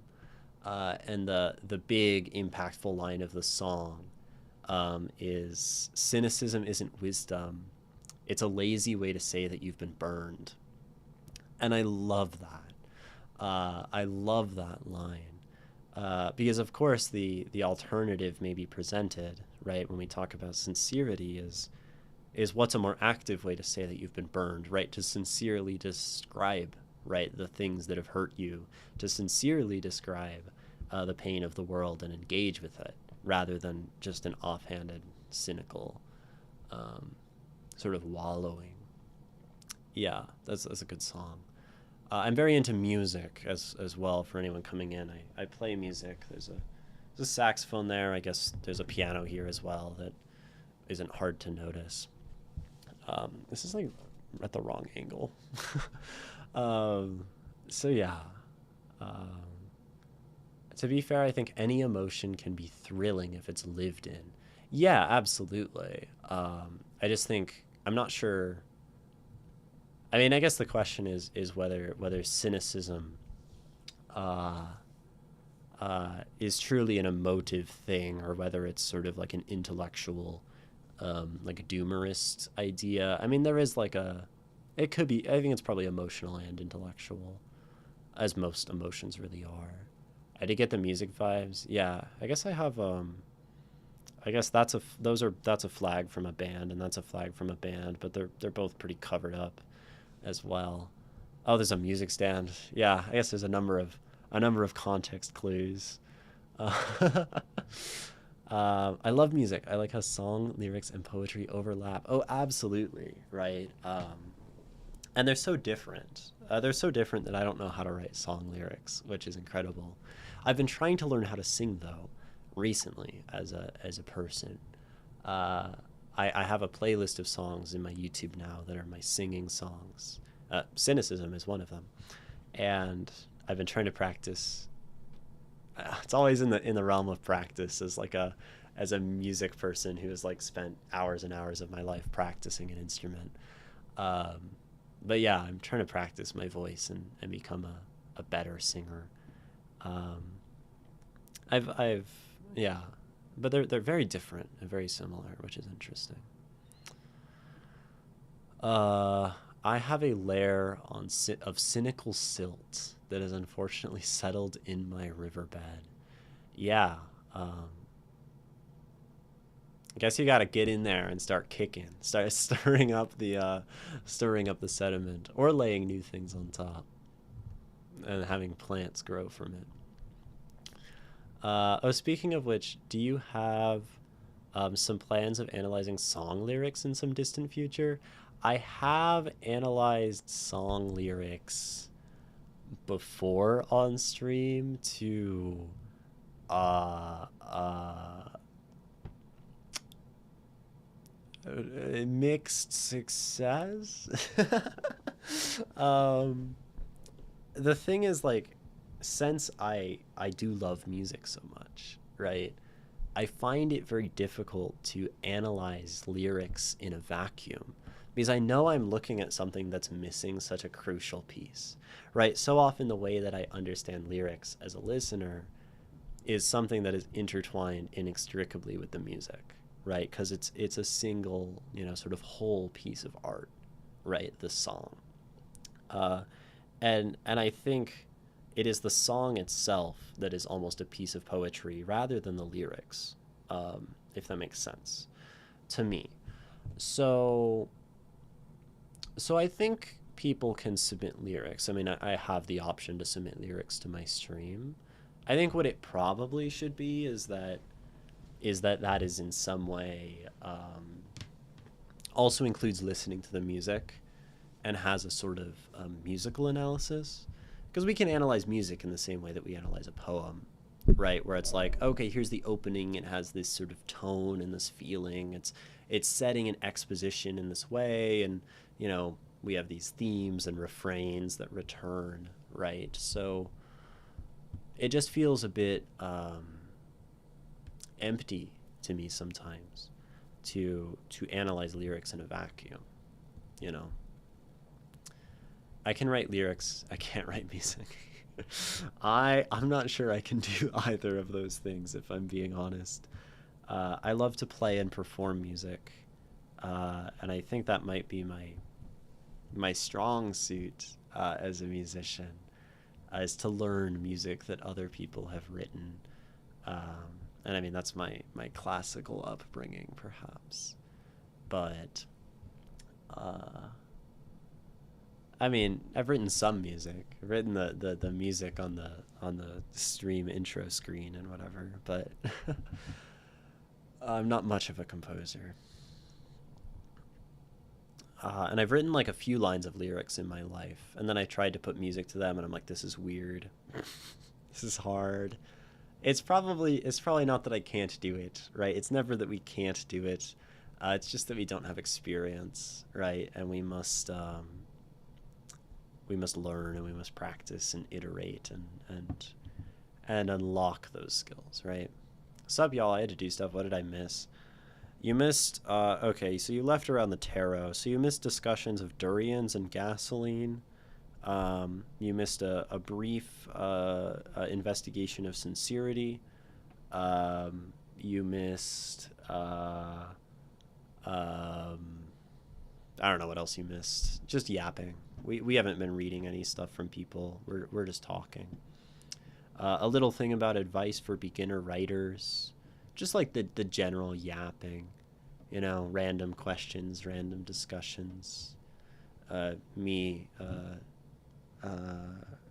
dropping half-baked wisdoms, I guess. That's kind of a bar, half-baked wisdoms. Wisdoms. Not wisdom, wisdoms. That's an excellent word. Wisdoms. It has a really nice mouthfeel. Wisdoms. And like wisdom is what the z at the at least buzzy. Yeah. Yeah. I'm a language slut. I know. Gee wisdoms. Yeah. Um Let the burial rite be read, the funeral song be sung. Who shall sing the requiem wrought by the spit of sorrow's tongue? Oh, so this is a song. And emptiness befell me. Before the hollowed husk, the darkness bore, whose hollowed soul. We're getting to the point where my vision's going out because I've been looking at a screen for too long. Hollowed husk, the darkness bore, whose hollowed soul ensnared by the tempest of night's Plutonian shore. This is this is like prog rock or like My Chemical Romance to me, you know, like very very theatrical um performance rock. You could like lay those lyrics over it, or it could be like a Hotel California vibe, you know, like some like strummed guitar and some distant mellow sounds, and we're talking of the burial rite. Mm-hmm. Um. Oh, so okay. It's deathcore. Yeah, that makes sense. I wrote a cynical Xmas song, Christmas song, called "Christmas Angels Come to the Wrong Planet." That's fucking dope. That's cool. I love like weird like Christmas music. I like Christmas music in general, and I actually really love hymns. I love like the sounds of of those. They're just like simple. Uh, but um, but like the weird Christmas music, You know, like the songs that just like are obscure and different and unknown, um, are really really excellent. In my family, somehow I don't know who found this song. I think my dad found it at some point. There's this weird fucking Christmas song called uh, called Dominic the Donkey, and it's Dominic the Italian Christmas Donkey, and it's this weird like minstrelly singer, who's got like this like falsetto-y voice, and he's singing about the Italian Christmas donkey, and it's really obnoxious and grating and genuinely painful to listen to, and we listen to it every year around Christmas because it's just so absurd and painful. Um, is your looking at poems on stream open to anyone? Yes. It is open to anyone who is willing to join our Discord server, I guess, is the caveat. Um, and how it works is anyone can submit. And then when I'm doing the poetry thing, which like we were doing it earlier, the stream is wrapping up soon for today. But I'll like go live and we'll yap for a little bit, and then like someone, and then I'll be like, okay, like who has stuff submitted, so I like ask chat directly.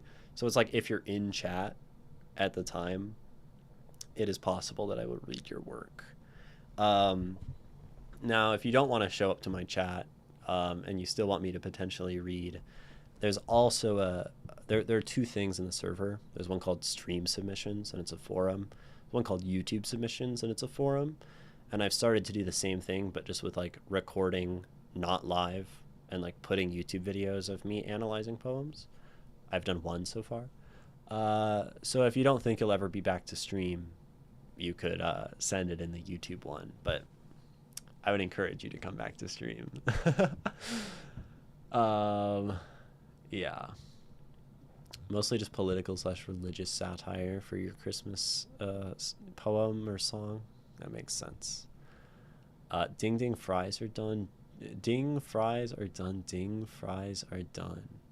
That sounds very Christmassy. You know, a little bell going ding. I don't know. I'm losing it. I'm like super losing it. I wonder if I should like find a direction to raid my sort of ample viewers to, since we got a raid, and it's always good to pass it around. But I don't really see anyone that I'm following who's live who is particularly raidable. So I think we're gonna kind of wrap up stream. Sort of awkward to get raided and then like end stream 20 minutes later, but I don't care. I'm my own free soul in person. Um, so yeah, I'm just gonna peace out. Thank you all for coming to stream. Thank you to the people whose work we read that was submitted, that being Nikki and Ishmael. I appreciate you all and your sending me of your art immensely, and the opportunity to go and stream on the internet and talk about writing is a very special one, so thank you. And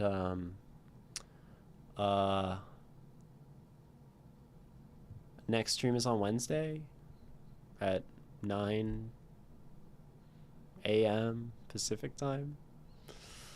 Morning person. We're really struggling. Keep making art you love. That's the line. That's the thing I say that says like stream is actually ending. And then I say, and keep finding beauty in the world. And you should do that as writers and readers and all of that. And yeah, thanks for watching. I'll see some number of people at some point on another time on another stream in the future. It's nap o'clock apparently. Yeah. Peace.